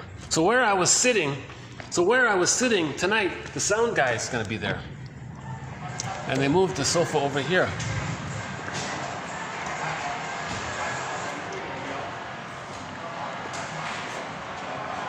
Okay. That's quite a production, eh? Oh, they've got 2 screens here. Geez, these guys work quick, eh? Yeah, it's amazing how they can set up a whole concert, pack it up, set it up, and bring it down, and the next night in another city do it all over again. It's amazing how they can do all that. I'm kind of curious to see who. Let's see if I can find out who's performing here. I want to say.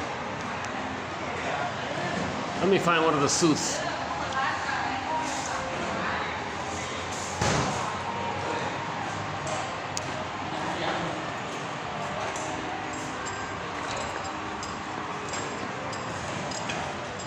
Hey guys, I'm just curious, who's playing here tonight?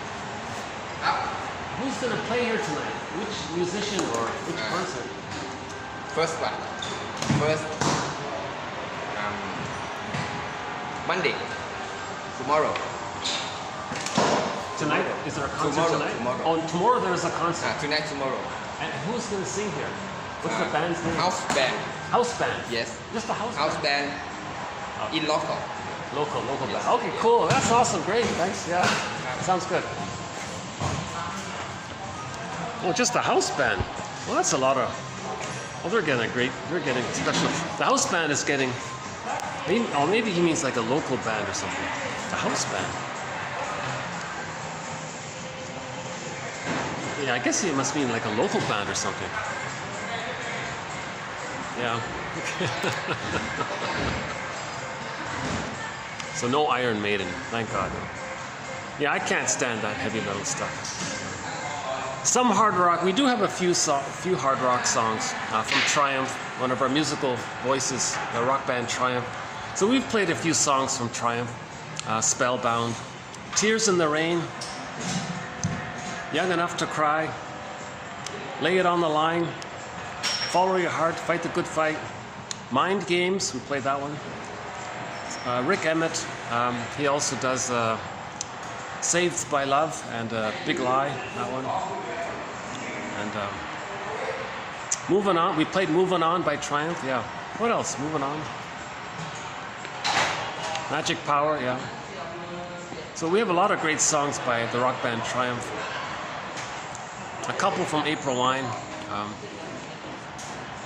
Many great songs by the indigenous singer Willie Mitchell. Call of the Moose, Birch Bark Letter. The one about his best friend, what's that one again? This is a very good song. If you go to SoundCloud, it's on SoundCloud. Type in Willie Mitchell. I mean the Willie Mitchell who played the song Call of the Moose. Oh yeah, Willie Mitchell has a very good song about identification with the aggressor. He says that some indigenous people are so traumatized they act like the aggressor themselves. That song is called Killing the Mind, Killing Your Mind. And he's very sad about, he's very sad about that phenomenon. Psychological trauma.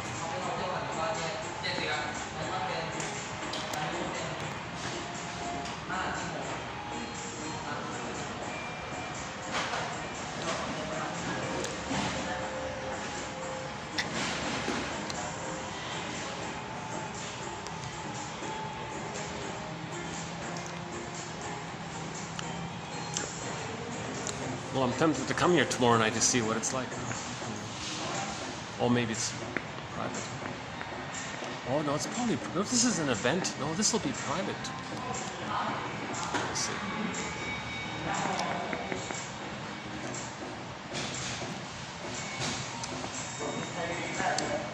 Alright, oh my god, okay, my video is gonna cut out in about 5 minutes.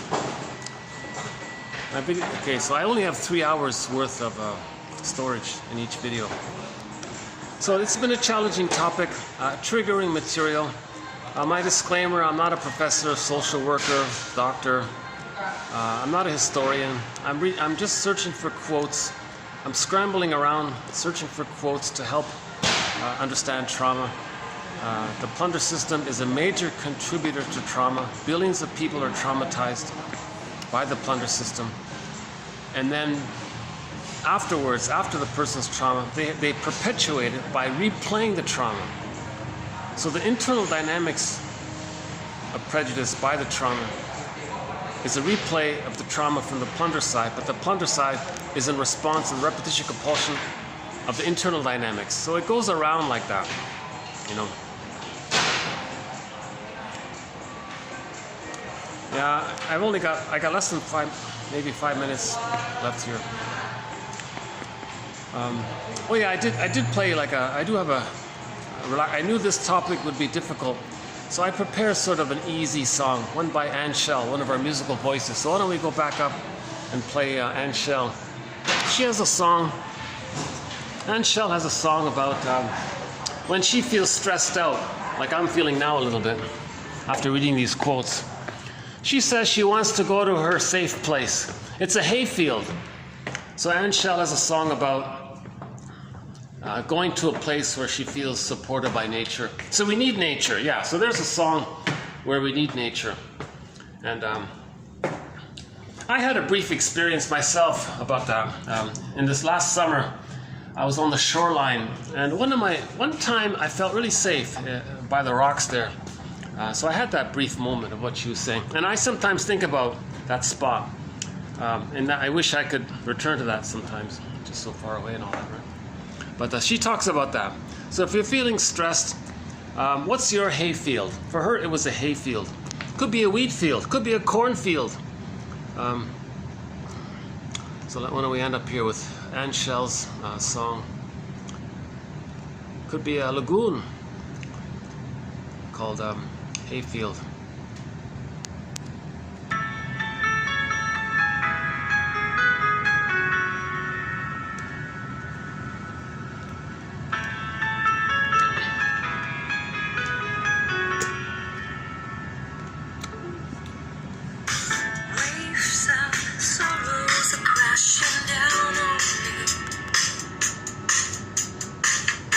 They pull me deep down to the ground.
Still recording? Okay, a couple minutes left here. Any final concluding thoughts here? Yeah, I was thinking about in the summer, I found that on the rocky shore, the tide, it was a low tide for a few months of the year. At a certain spot, there's a low tide, and there's this little spot I found on the shoreline, and I did a couple of videos there, and it was very peaceful. I thought, oh my God, I love this spot, and yeah, and I'd love to go back to it. It's hard to find these spots, so I can understand her why she would create a song like this. If I were a musician, I would sing a song about that little rocky spot that I had. It was on the rocky shoreline. Herons were there. I felt embraced by the shore, by the cliff, the rock cliff behind me. It was a very nice spot. Maybe one of the rare times I felt really relaxed and safe and peaceful. So when you're stressed, you want to go to those spots. So I felt like today, reading these quotes, I wish I could maybe go there just to wind down. Challenging material. To tell you the truth, there's even more quotes that are more challenging. I didn't include them. Now in the honorable mention pile, you'll find more quotes in reference to the link between short selling and trauma, the infantilism, the manic defenses. But most of them are here for this video. Yeah, just a few. Maybe, okay. In the honorable mention pile, maybe I can dig it up here. In the honorable mention pile, past trauma is not allowed to enter narrative memory as an authentic part of the self. It is transmuted into affective and body memories in the form of experiences that are beyond relational self-regulation and that shape the present and the future in a way that plunders life of both genuine safety and spontaneity. Bromberg makes this reference as well. Philip Bromberg, his trilogy of books on trauma have won a Golden Windmills of the Mind Award. Awakening the Dreamer, Standing in the Spaces, and Shadow of the Tsunami. Those 3 books, it's all on trauma. He says that when the baby's traumatized, it's as if his future is plundered into service of the past trauma. The past is, I don't like it. That's why it's an honorable mention. I don't have it in the TQ designation because I think it's unfair to say that. Repetition compulsion has a positive intention. Greed has the positive intention to find mother's love. It's misguided. It doesn't work. You see? So envy, do we say envy plunders a person's life? Maybe that's more accurate. If we say that envy plunders a person's life, that feels a little more accurate. Envy plunders a person's life. Their future, their happiness, it plunders because it hates all goodness. Envy hates all goodness. So your future happiness, no. Envy plunders it, it takes it. Yeah, I think that's a good one. Envy plunders a person's potential for happiness or their life. Envy plunders a person's life, put it that way. It is important, in an important respect, the mental structure. If this just suddenly cuts out, which it will, that'll be the end of it.